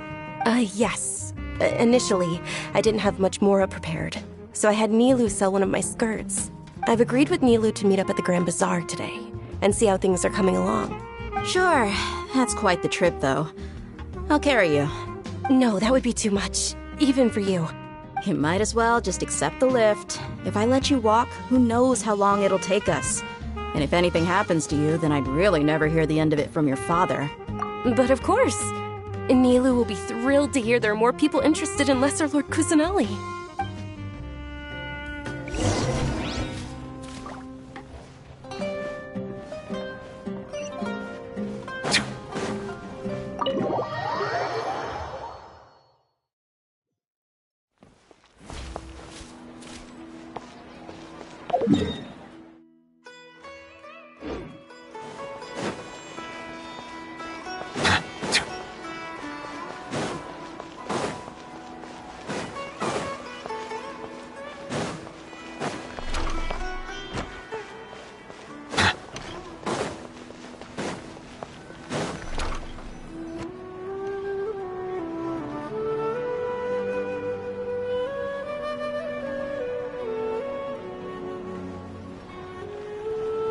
Sorry I'm late, Nilou. Oh, Dunyarzad.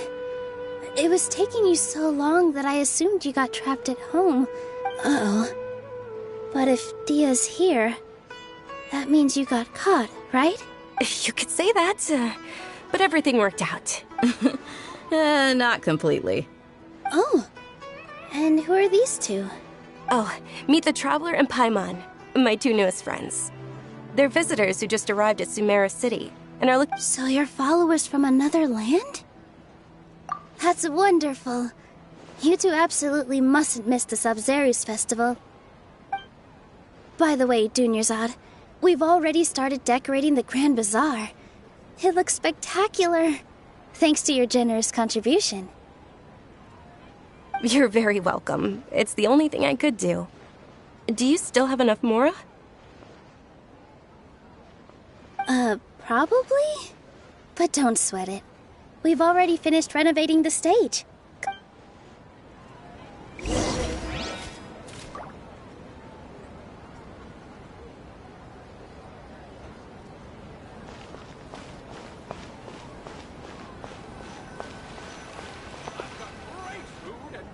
Wow! This place is amazing! Not bad. Last time I was here, the stairs were full of holes. The stairs were nothing. A little while ago, we discovered that the tree above the stage had a huge chunk of bark ready to fall off. We reported it to the academia many times, but they never sent anyone to deal with it. We didn't want anything bad happening, so we were going to cancel all the stage performances. Oh, probably because it was the theater asking. The academia looks down on performers like us. They probably think it would be best if the theater closed down completely. We can't let that happen, though. Not only would everyone involved in the theater go hungry, but then we wouldn't be able to hold the Sub-Zerus festival anymore. Thank the Dendro Archon for Dunyarzad. With the Mora she gave us, we hired someone to patch up the tree, and we also gave the stage a much-needed makeover.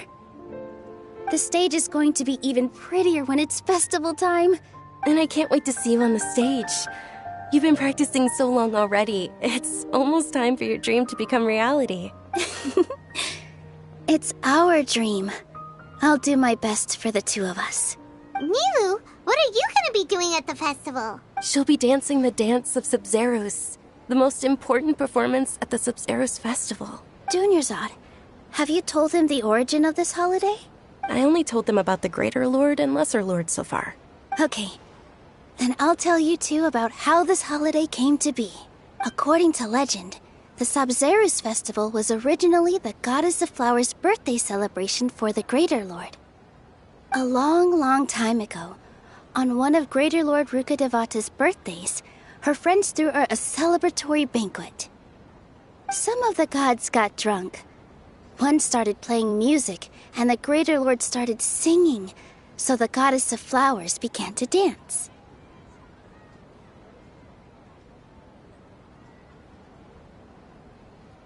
As she danced upon the grass, countless beautiful parisaras began to bloom wherever she stepped.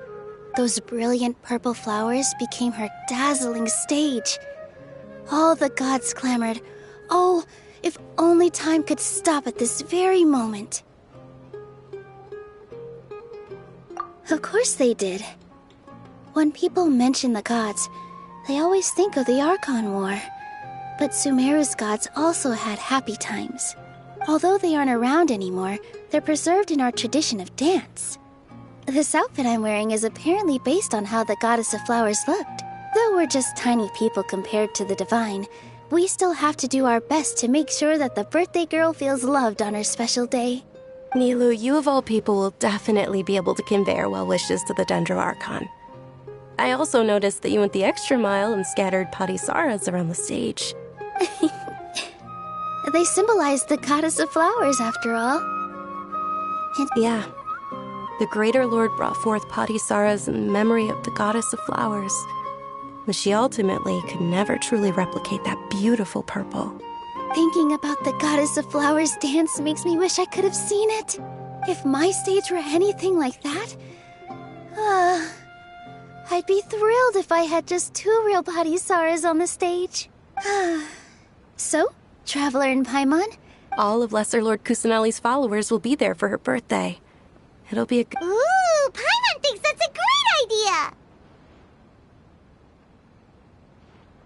Hey, come on! There's nothing wrong with enjoying a festival. Besides, it's Lesser Lord Kusanali's birthday! So how about we all attend the Sub-Zerus festival together?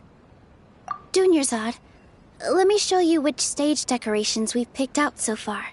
Everyone at the Grand Bazaar loves Lesser Lord Kusanali, and we're all looking forward to the Sub-Zerus festival.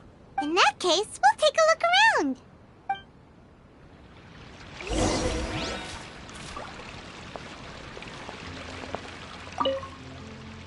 Whoa!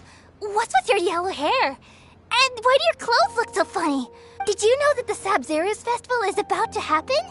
There'll be loads of fun things to do at the festival. But the best part is when Ferris,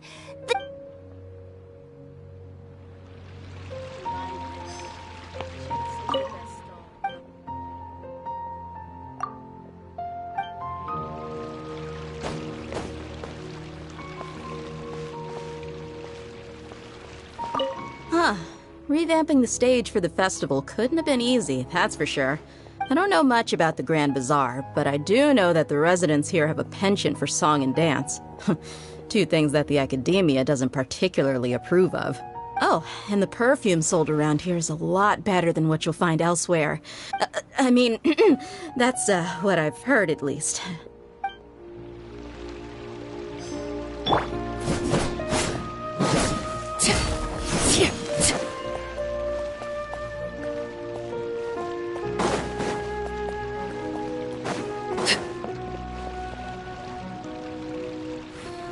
Nilou, your outfit looks amazing. There's also something different about you from when we first met up.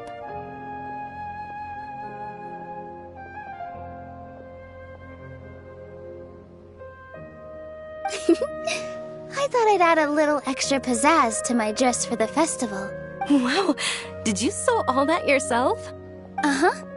Sewing is a fundamental skill for everyone in the theater company because we make all our own costumes. I've noticed that you can't keep your eyes off this crown. Would you like to try it on? May I? Of course.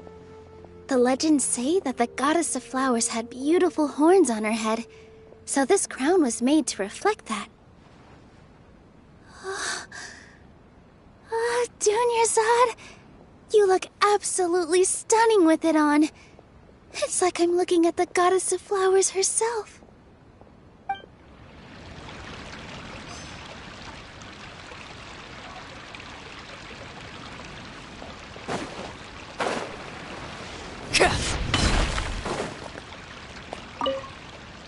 Things are really shaping up, and there's a buzz around the festival this year. We're expecting people from all over to come by this year. Don't be fooled into thinking that Sumeru City has the best of everything. Some festivals and when it comes to musicians, dancers, or singers, the Grand Bazaar's got the best of the best.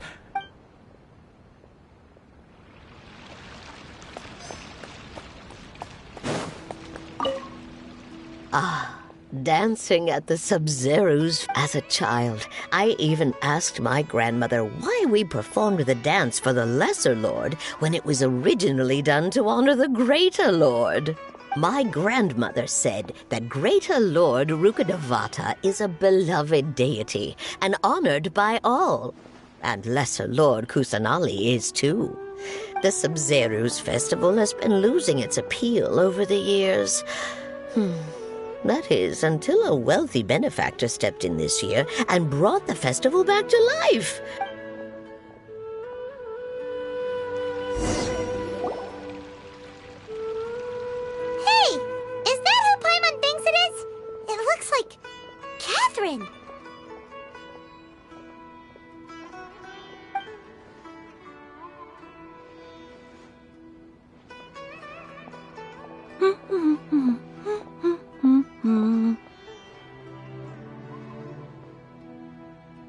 Huh.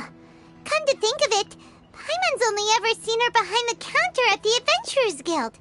This is the first time we've ever seen her taking a break. Hey, Catherine! Huh? Oh, hey! It's the Traveler and Paimon! What's shaken?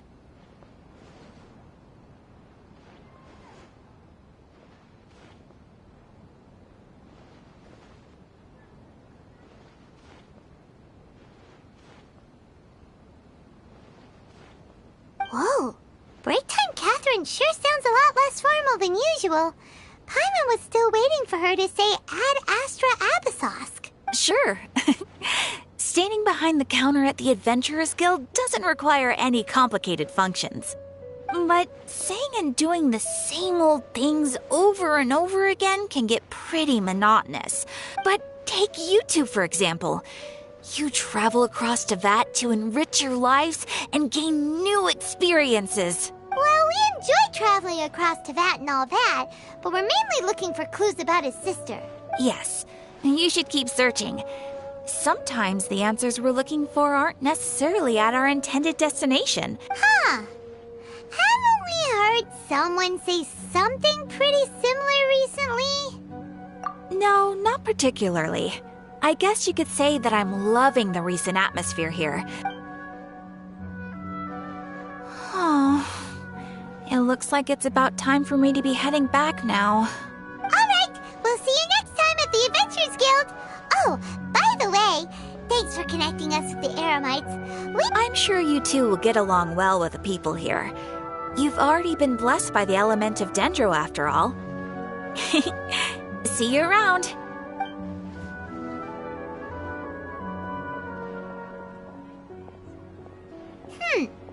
There's something really different about Catherine today. Hey, Traveler. Paimon. Oh, hey, Dia. What's... I've got something to tell ya. My lady knows you're looking for ways to meet Lesser Lord Kusanali, and she's been trying to come up with a way to help you. Well, I have an idea that might help. Are you serious? We'd love that! It might not necessarily pan out, so don't get your hopes up too much. I'll need to take you two somewhere and ask someone some questions. My lady is feeling a little worn out at the moment.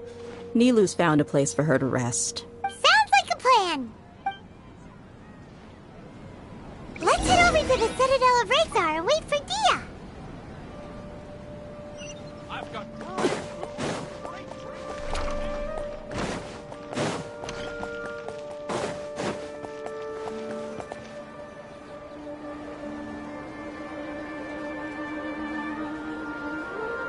Sorry, I port for a while because she... Anyway, I guess I should be thanking you. I haven't seen Miss Dunyarzad that happy in a long time. If it was... You sure sound a whole lot nicer than when we first met, Dia. It's called being a professional. I'm a bodyguard, and I work for whoever's paying. Look, Dia's blushing. Listen, you two. I don't expect to be working for Miss Dunyarzad very long, but I hope to finish things on a positive note if possible. Let's cut the chit-chat and head into the Citadel. We'll see if the person I know has a way for you two to meet with the Lesser Lord.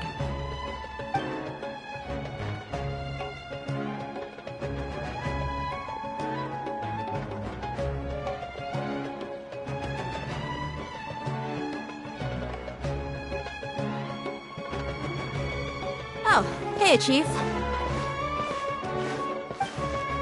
Ha, Dia! What are you doing here? And well, didn't expect to see you three together.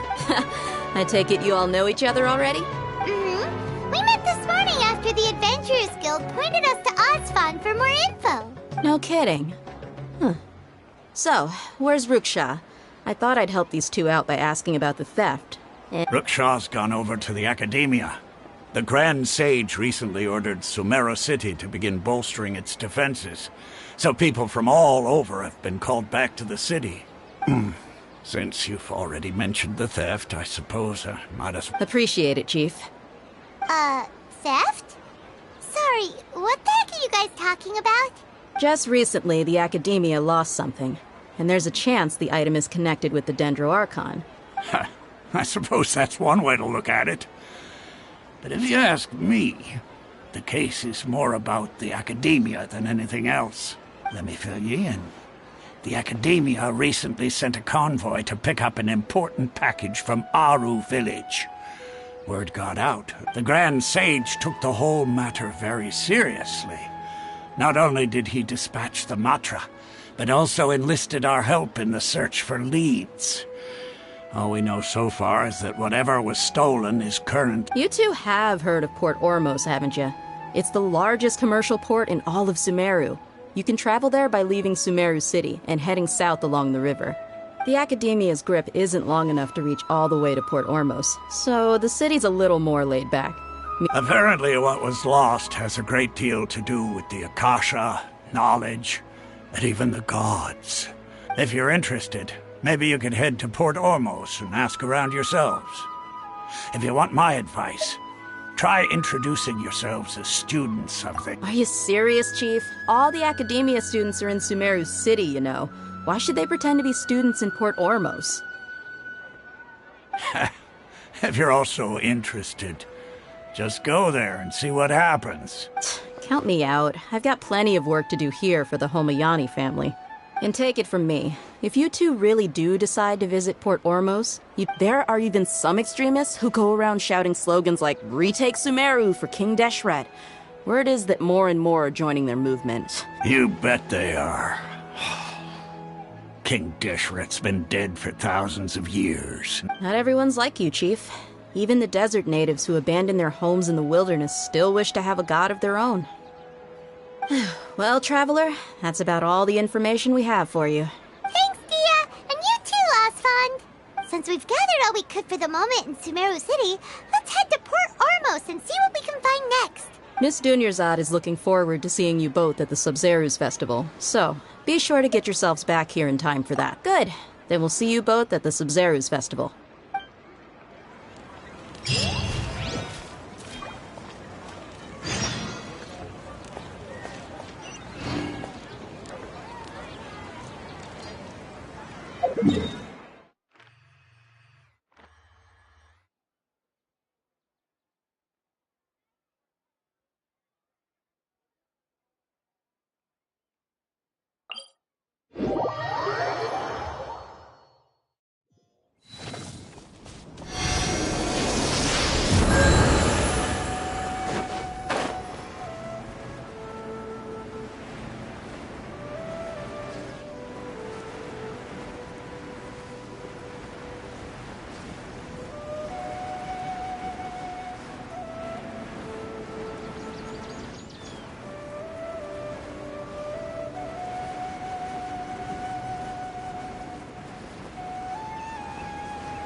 That's close Happy to enough. oblige.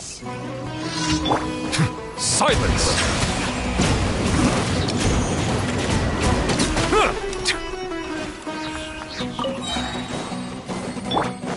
Overruled.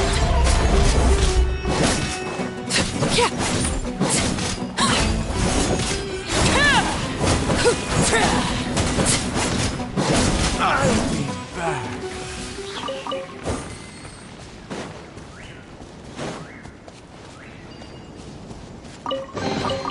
What greater pleasure is there than the unexpected?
Come and have a good look yourself. Traditional spices of the highest quality, made with pride and experience. You've got a deal. I can't thank you. Believe me, I'm not making this up. Several Eremite mercenary groups are nearly in open conflict, but does the core of 30 care? Wow! Talk about hurly-burly! This place is busy! Guess that's only to be expected for the largest port in Sumeru. Let's get our bearings so we can start looking for leads. We know that whatever the Academia lost is related to the gods. Osvan told us to try posing as Academia students while asking around. Paimon checked the Akasha on the way here. Paimon doesn't get it. Won't we look even more suspicious going around saying we're Academia students and asking about the stolen item? Well, given all the people that come through here every day, if there's any information to be found, Paimon bets we could find it in the market.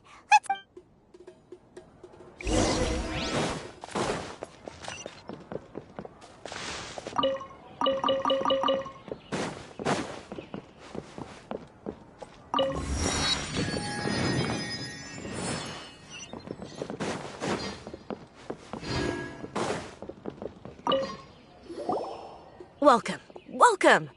How can I help you two? Hi there. We would like to ask you a question. Of course. Especially around this time of year.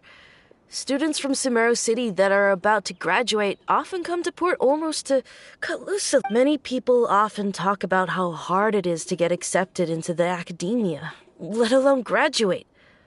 But those who finish their studies and go on to become full-time researchers at the academia have it even harder. Sure, we may not be Sumeru City, but Port Ormos offers beautiful scenery and a stress-free environment. Some even say it's good luck to come to Port Ormos, so students and researchers come flocking here. You see over there? Those are students from the academia.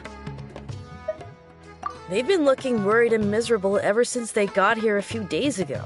If you ask me, the life of a merchant is better. So long as the Akasha teaches us what we need. Those students seem to be discussing something.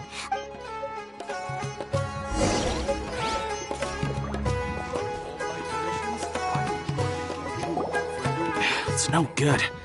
I've tried asking around, but I haven't been able to learn anything useful.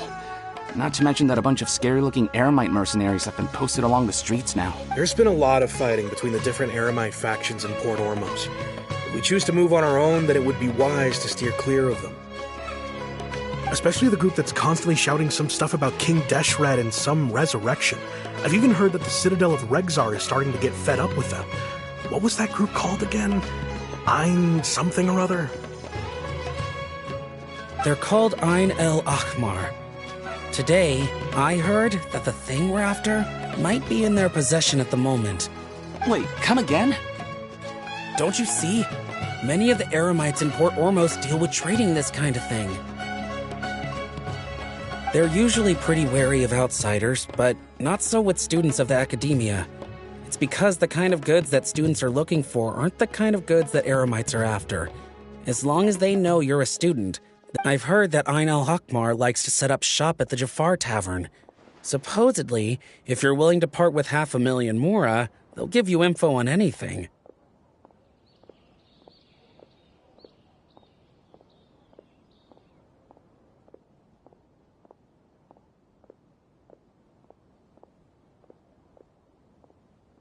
Wait, did you say 500,000? If information alone costs that much, then how could we ever afford to buy what we're looking for? I wouldn't worry too much. Our field of research is very niche. Who else could possibly be after that kind of shady knowledge? I bet it's practically worthless to anyone aside from us. Well, I guess that makes sense. Then the only thing left for us now is to find a way in. Why don't we all just pool our money together and pay for— Whoa! Did you hear that? A niche field of research and shady knowledge? It all sounds pretty suspicious to Paimon. Is knowledge something people just buy and sell like that? So, what's her plan? Wait, didn't you hear what they just said? Buying information is going to cost us 500,000 mora! Have you lost your mind? Oh, alright. Paimon never thought she'd agree to parting with that kind of mora. But if you know what you're doing, then we should give it a shot.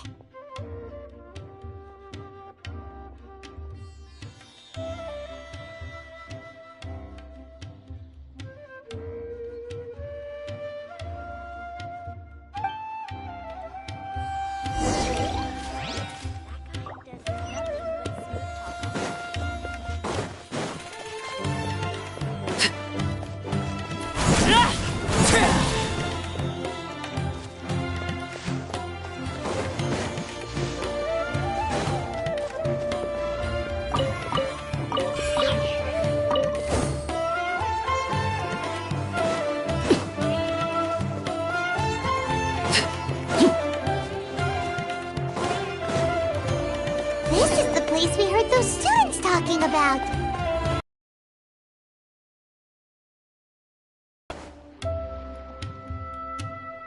Oh, you've arrived.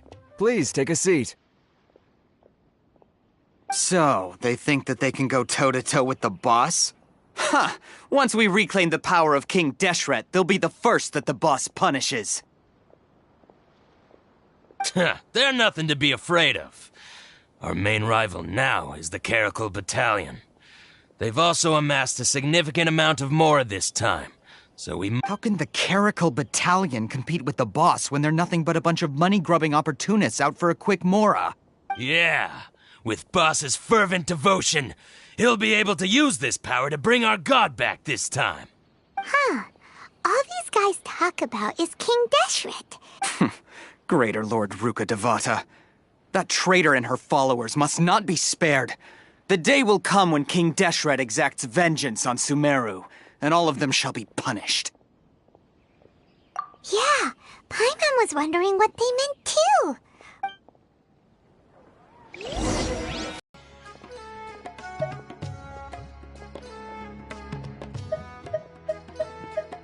A student? What's a student from Sumeru City doing in Port Ormos? Ah, well, if it's info you want, you've come to the right place.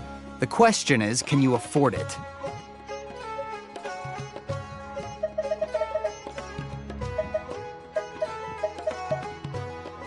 Huh? What is this, some kind of joke? Oh! Sorry! He must have grabbed the wrong amount! Hey, what do you think you're doing? Oh, Paimon can't stand to see so much more ago. But there's no other choice right now. Here, this is the merchant's address. Whatever you're looking for, you'll find it there. Well, what are you waiting for? Oh, that's right! We heard you mention King Deshret just now. We're actually interested to know more. Fine. Since you've already handed over the mora, I guess I can throw in a little extra info. As you can see, members of Ain al-Ahmar are devout believers of King Deshret. Years ago, King Deshret founded the great desert nation that was our homeland. It was an advanced civilization, far beyond anything you'll see in present-day Sumeru. King Deshret was the rightful god of wisdom, but he was betrayed by a companion he trusted. She even stripped him of his title, God of Wisdom. So, you mean the traitor was... Greater Lord Ruka Devata, yes. That shameless wretch destroyed King Deshret's civilization, and our ancestors were forced to flee to this land where we were made to suffer the tyranny of our enemies. Furthermore, she conspired with the Academia to cover up the truth of her actions, and create the merciful and benevolent facade for which she is now known. But the story doesn't end there, oh no. King Deshret isn't truly dead. The voice of the Oracle has been heard in the desert. Mark my words, our god shall return. And when that day comes, all followers of the traitor and all the desert dwellers who have forgotten their true god will suffer retribution together.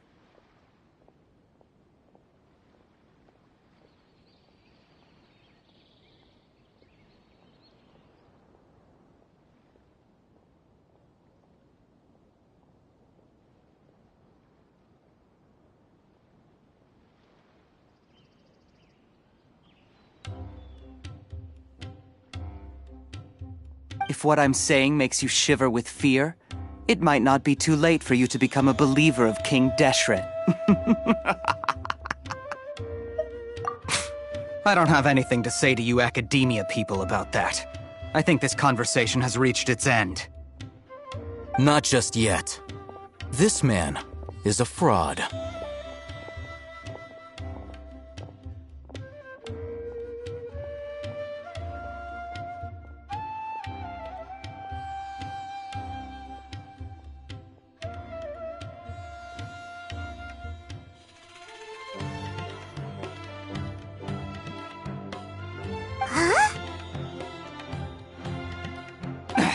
You again? Deranged academia lunatic. Yes, it's me again. I already warned you that if you weren't willing to sit and discuss things with me, I'd take measures to make things uncomfortable for you. Listen to me. That address he gave you is fake. Or at least, you won't find a merchant waiting for you there. This group has been boasting all around that they can provide information on a certain item as a means of luring people into their territory. Once you show up, they keep up the act until they have hard evidence that you want to purchase said item. Then they use that to squeeze you for all the mora you're worth. Hey! Shut it all, Hatham! What are you playing at, trying to ruin our business like this, hmm?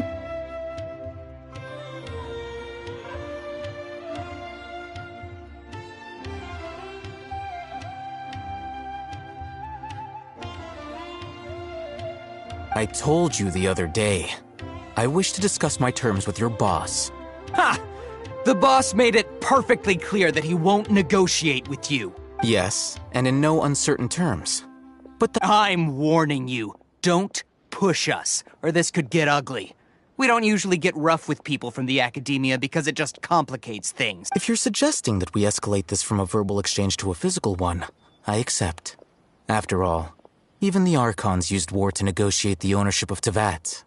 If, on the other hand, we can't agree on any means of negotiation at all, I will jeopardize the Eremite's reputation, which I know you value above all else. I am quite confident that if I began to take such action, your boss would willingly approach me himself. However, I fear that by then, some things will have happened that cannot be undone.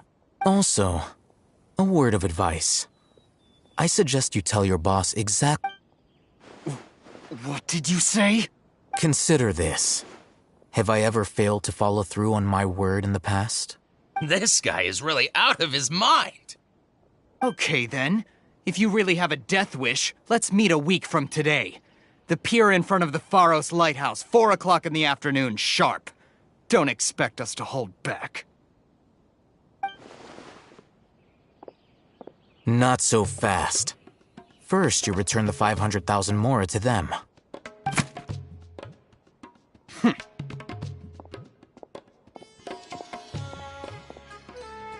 Please, I beg you, don't provoke them.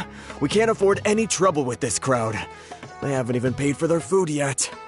Ah, Mr. Iman. There appears to be fewer staff in the restaurant recently. This wouldn't happen to be because they're all busy spreading the word to the students. Someone who chooses to do business with a group like that really can't afford to get so flustered the instant someone confronts them about it. Consider the meal compensation for our silence. I'd say you're getting an excellent deal. Whoa, did you see that? He not only got us our Mora back, but sent the Emirites running too! Plus, he seems to know a lot about what's going on around here. He went that way! After him!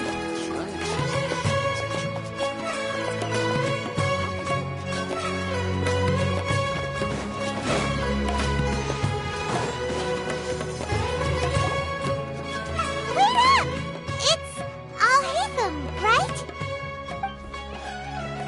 What do you want?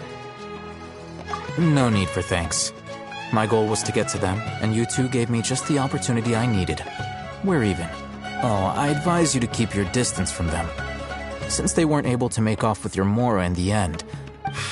All right. Goodbye. Hold your horses! We still have something to ask you about! Since you tore through their scam right in front of them, you must know the real story about, certain something, no? Who exactly are you two? And why are you inquiring about that? A student. Right. Look, you should know that those thugs conducting business with you had nothing to do with your lie.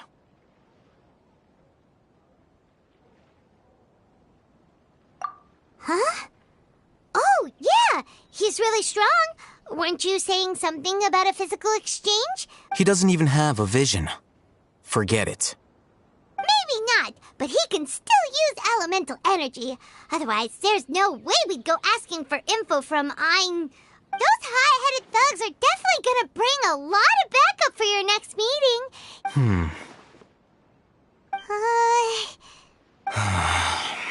All right, I accept. Got a pen and paper? If you're searching for someone who sells that kind of merchandise, we'll reconvene at the appointed time by the pier.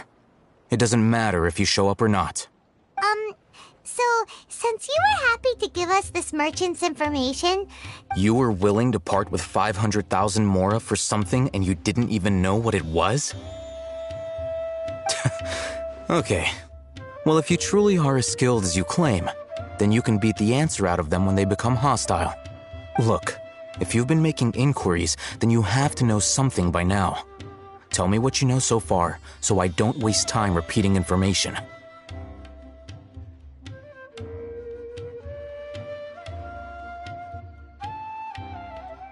We know it's connected to the academia somehow, and that not only do the Eremites deal in it, but some students want to get a hold of it too. What else? You know almost everything there is to know, but you're unable to compile this information because you've never seen the object before. This is what you've been looking for.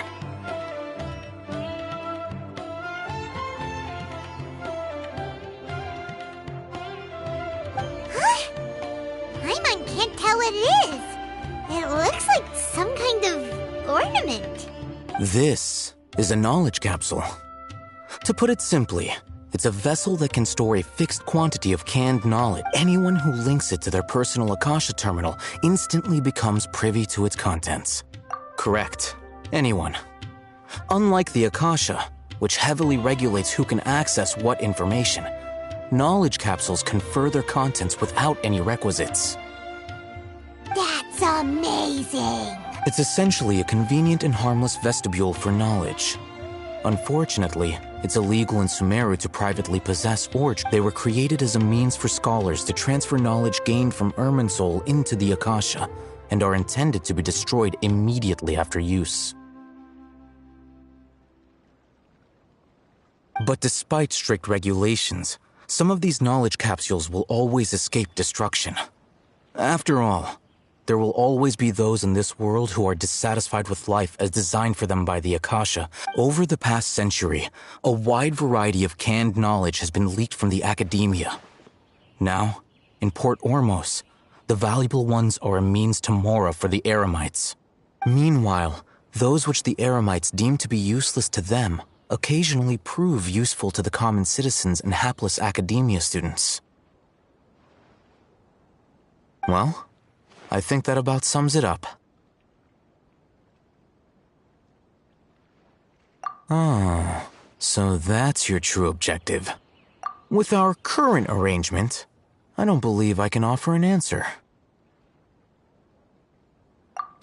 You're still resolved. Fine. Let's talk somewhere with fewer people.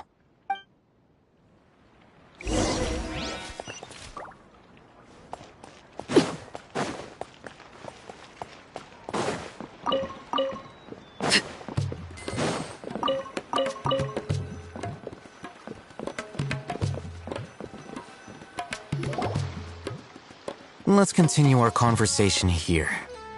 If you wish to learn more about the knowledge capsule that the Academia lost, then you must help me. I need you to find someone named Dory, a traveling merchant.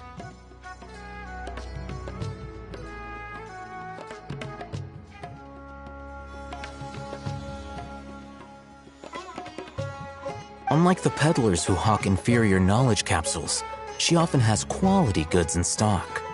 Some say that as long as there is profit to be made, She's guarded against people from the academia because most of her wares don't comply with academia regulations. I think she blacklisted me. I met with her informant, but it soon became clear that they had no intention of letting me get any further.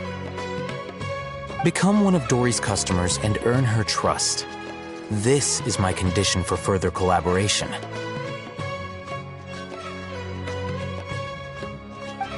Why do you want us to meet with her? Until you complete this task, you don't have question privileges. Fine. So how do we go about doing this? You two are outlanders who haven't been here for long, so Dory should view you as safe clients. I'll give you the informant's address and their contact password. Beyond the password, though, I have no way of knowing what other tricks she might have up her sleeve. This is kind of nerve-wracking. The true challenge begins after you meet her. She has a keen nose for Mora and a shrewd eye for wares, and she only likes customers who she deems to have good taste. I'll prepare some funds for you. Buy her highest quality wares and earn her approval. But we only just saw a knowledge capsule for the first time. We don't know how to tell which ones are good and which ones are bad. That's true. Have you two heard of elemental sight? Oh, that's a surprise. Guess I'll have to hold you in higher regard.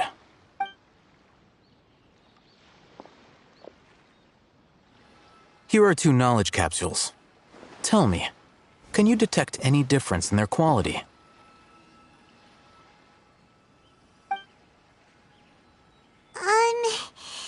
They look the same to Paimon. Try inspecting them with elemental sight. How'd it go? Did you see anything? Rumor has it that higher quality knowledge capsules generally appear brighter when viewed through elemental sight. That's because knowledge originates from Irminsul, the root of Dendro power itself. The more powerful the knowledge, the richer it is in Dendro energy.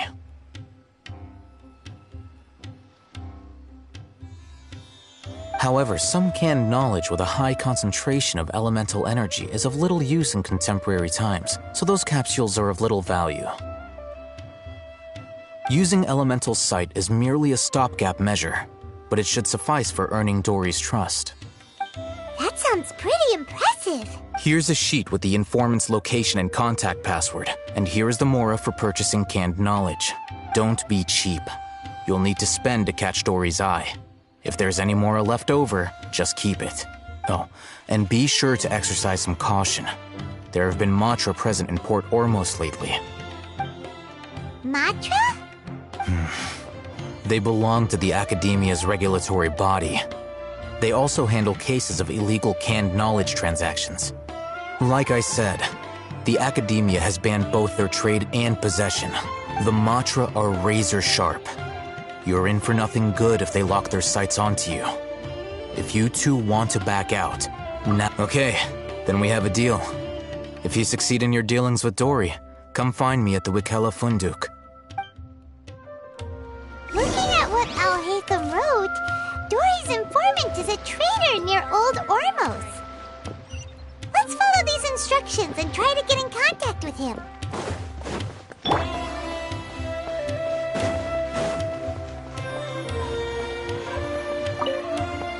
Hello. What are you two looking to buy? Wait, are you sure you're remembering that right? Paimon doesn't think it was that on the paper. What a unique palate. We have unripe hara fruits, but we usually keep them in the back. I'll have someone escort you.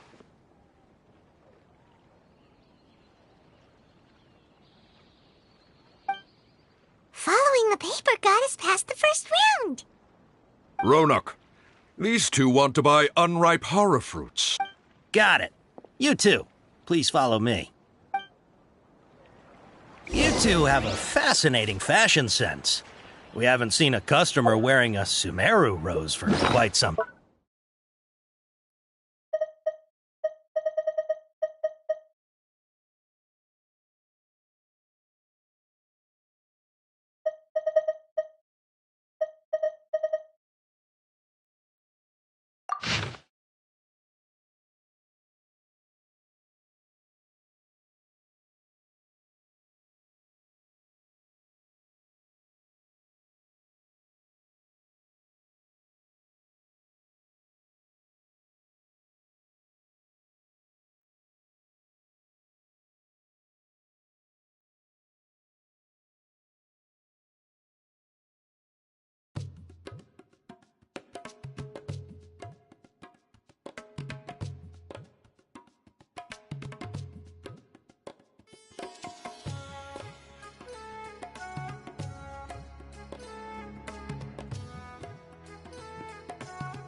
think. Sumeru Rose means common merch. No, look again. We're obviously wearing morning flowers. Every ship deserves the best maintenance. Ah, my mistake. I do apologize. Whew. That pop quiz sure was scary. The warehouse is up ahead. Please follow me.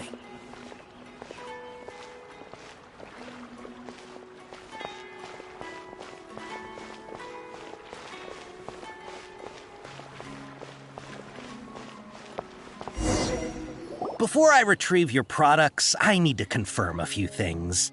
Please forgive me, but we may not have sufficient stock for you today. Earlier, many of our hara fruits were taken by mice.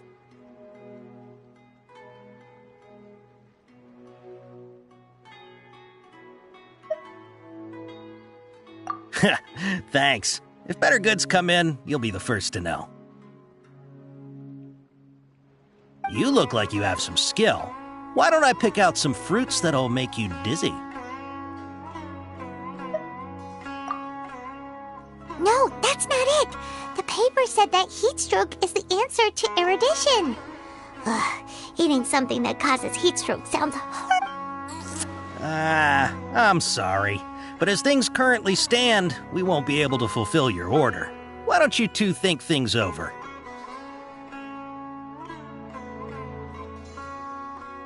He's cautious of us. Let's take a closer look at the paper that Al-Haytham gave us.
Before I retrieve your products, I need to confirm a few things. Please forgive me, but we may not have sufficient stock for you today.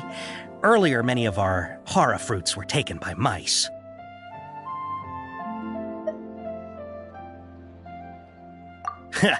Thanks. If better goods come in, you'll be the first to know. You look like you have some skill. Why don't I pick out some fruits that'll make you dizzy?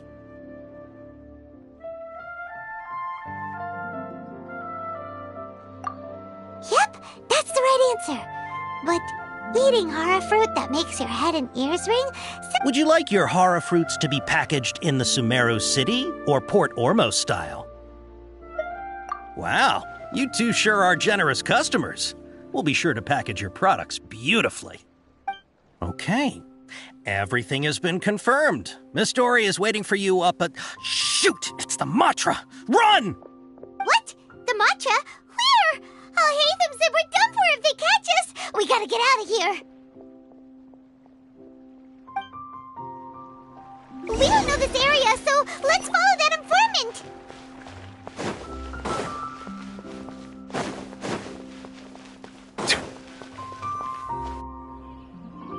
He ran that way!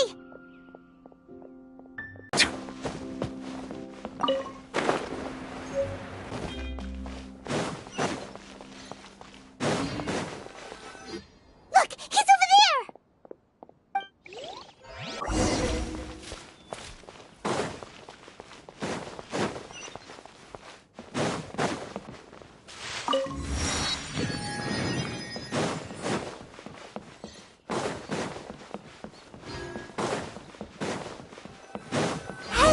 If you're hiding from the Rishbaland tiger, come this way! Another password! Huh? Oh, that voice... Here, over here! You can stop running now.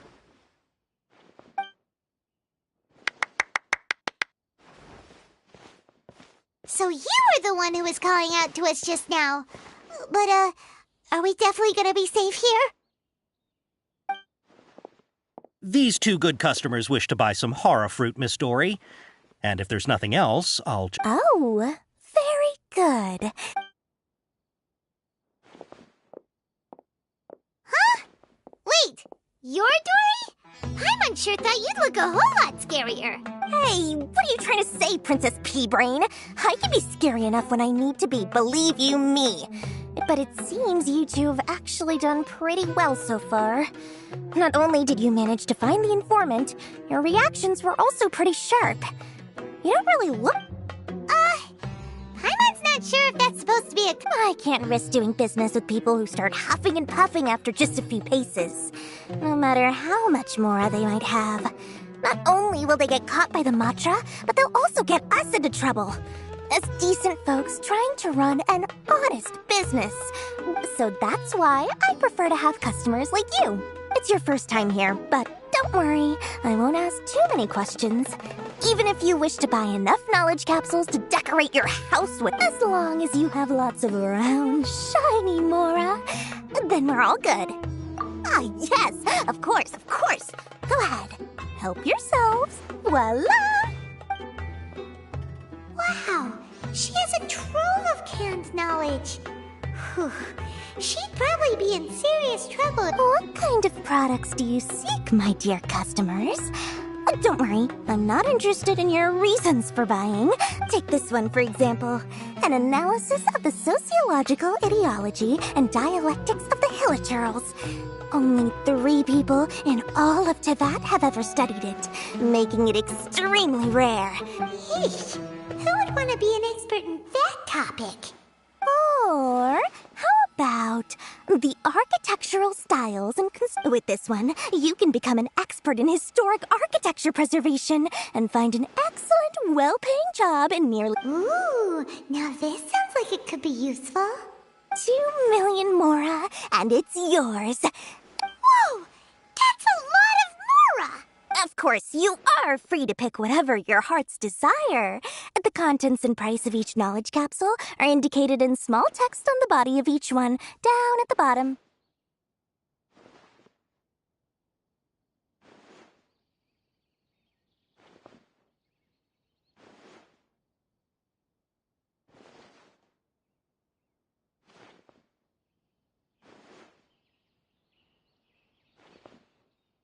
All right, let's try the method that Al-Haytham mentioned.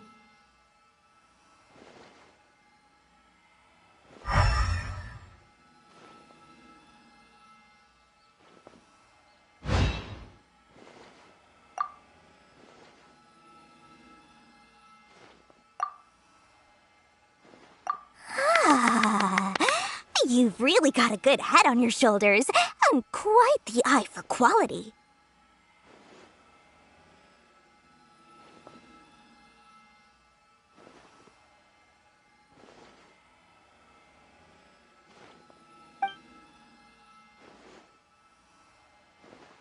We'll take these, please and Thank you.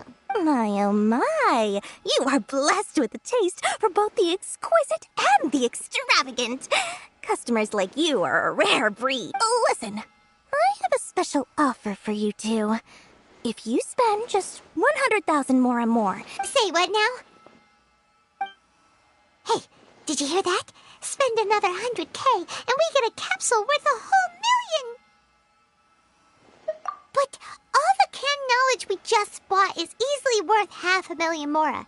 If we spend just a little more, we can get something worth 1 million more. Think about it. We've gone to all this trouble to get this canned knowledge. And so far, aren't you even the least bit curious about how this whole canned knowledge thing works? We're talking instant knowledge here. Don't you want to try it yourself?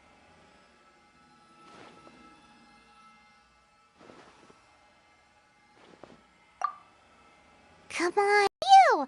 Excellent. Then please, select from this fine collection of canned knowledge over here.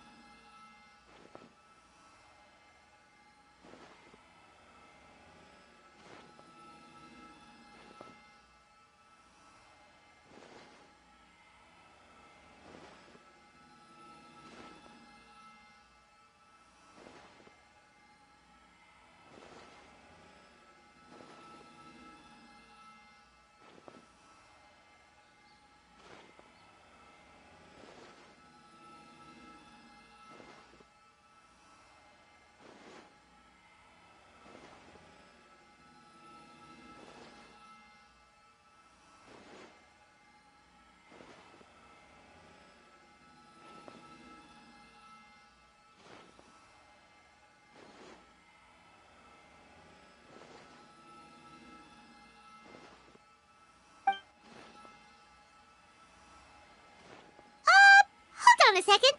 Paimon thought we could choose whatever we wanted. Oh, but my dear customer, the knowledge capsules over here are worth 1 million more each. Oh, Paimon has a bad feeling about this. Let's use Elemental Sight again to check these.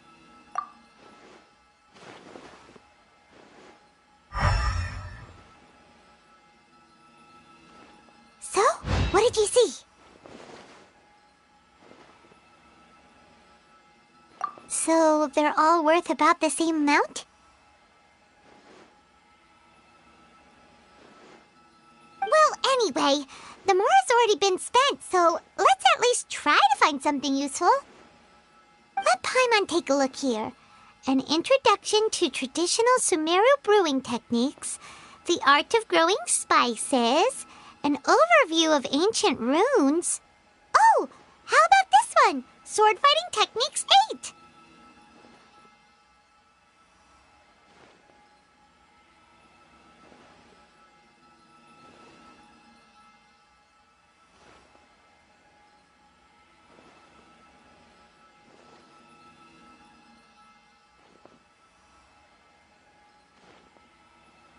Not sure we'd ever find volumes 1 through 7, but at least this knowledge should be useful, right? Let's go with this one. Dory, we'll take this one. All right, very good.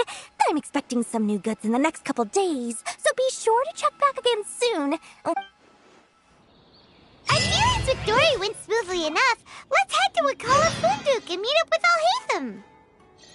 Hopefully now he'll finally tell us about what the Academia lost. Sometimes even more exciting than legend. Water comes in many flavors. I'll find you.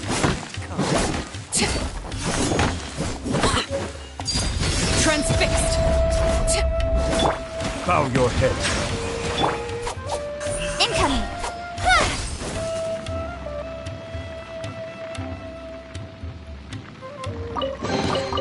That's everything. On to the next.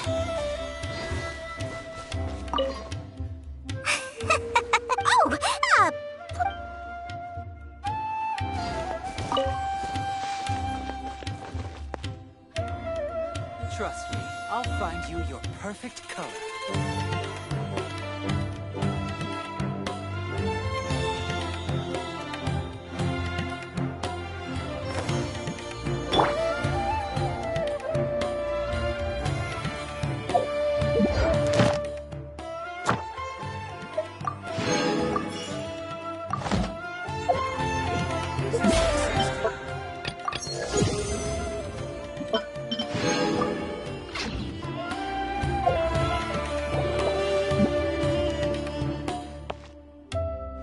Trust me, I'll find you your perfect color.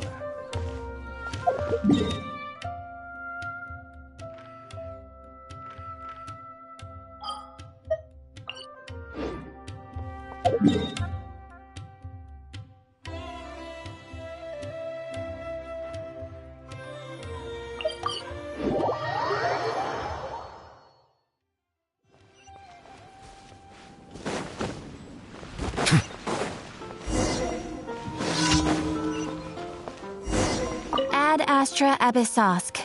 Welcome to the Adventurers Guild.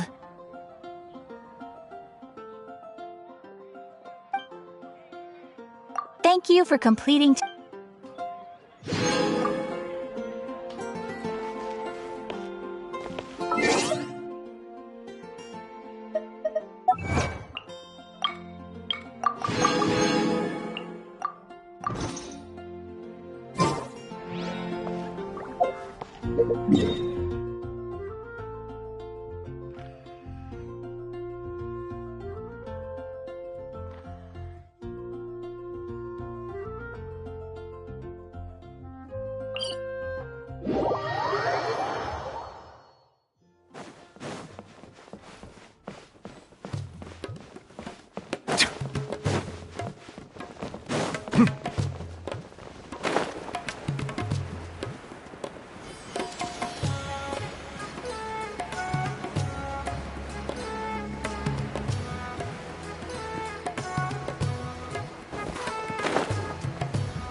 Ha, you two made it.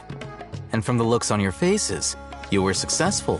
Whoa, there's so many people from the academia here. Why would you pick this place as our meetup spot? Well, Wikela Funduk is under the academia's control, so naturally the academia has people working here. You're a pretty daring guy. Relax. No one here is interested in anything we say, and the Matcher won't come here.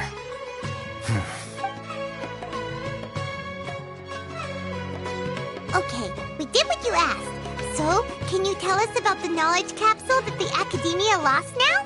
Before that, I have to ask, why are you two so intent on tracking it down? Yeah, he just wants to meet the God of Wisdom and ask her about something important. We've been in Sumeru for a while now, but we still haven't found a way. When we heard that the academia had lost something that might be related to the gods, we came here in case it turned out to be our lucky break. In that case, you're on the right track. A short while ago, the academia lost a knowledge capsule in the desert. It's supposedly a divine knowledge capsule. Use it, and you'll gain the wisdom of the gods. Wow, there's really such a thing as that? Hey, if we find it, do you think we could learn how to meet the Dendro Archon? I highly doubt it has any mystical properties, but it does indeed exist. So, where exactly? That's what we need to find out next. I won't deny that. I am investigating because I'm curious as to what the divine knowledge capsule truly is.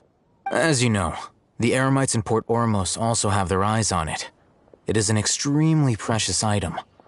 The knowledge contained within may bring great power or wealth. Several brigades have been vying for ownership of it as of late, but my personal finances and connections cannot compete with those of the Eremites. After attempting various methods, I agreed to forego ownership of the divine knowledge capsule in exchange for the opportunity to study it. However, there are those who are less amenable to negotiation. They adamantly believe that the divine knowledge capsule contains King Deshret's power, and that he will return to this world when they obtain it. They refuse to let anyone from the academia tarnish. So you kept hounding them because they refused to cooperate with you? Yes. Ain al-Ahmar isn't exactly wealthy, but its members are determined to get that capsule by any means necessary. To that end, I've been sabotaging their business to force them into negotiating with me. The Divine Knowledge Capsule should be up for a secret auction within the next few days. Each brigade will place their own bid, and the prize will be covertly given to the winner.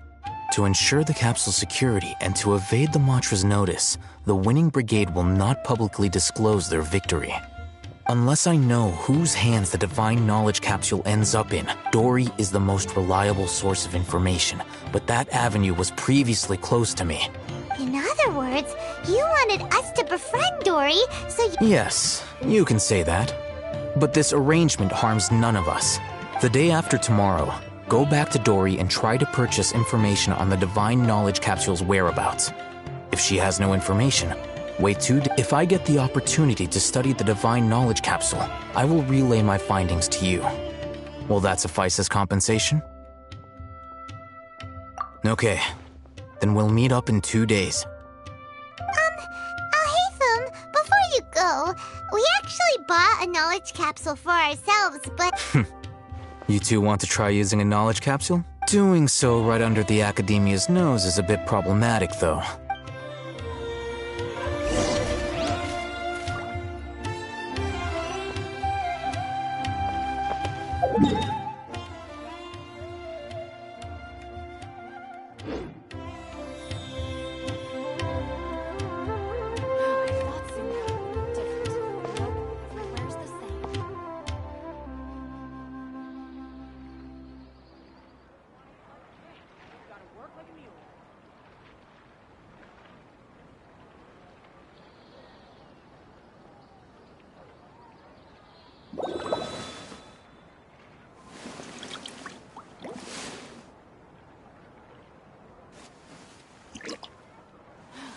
Sumeru would be different, but nope, everywhere's the same. If you want to eat like a king, you've got to work like a mule.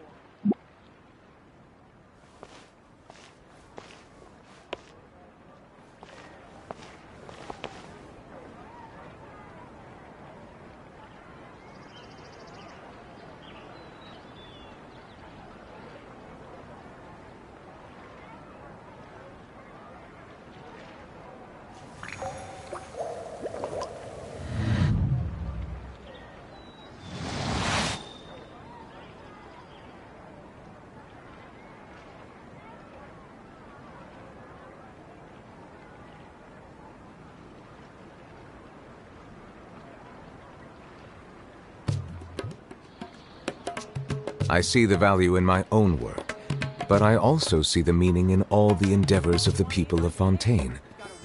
I believe I will continue to take pride in fulfilling my duties. Don't blink!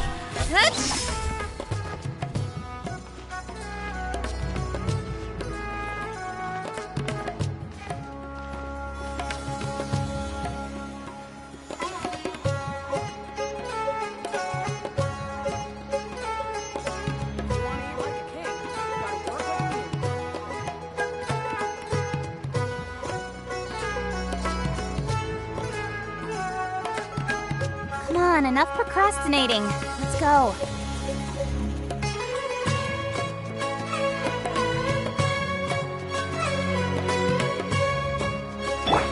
Be sanctified.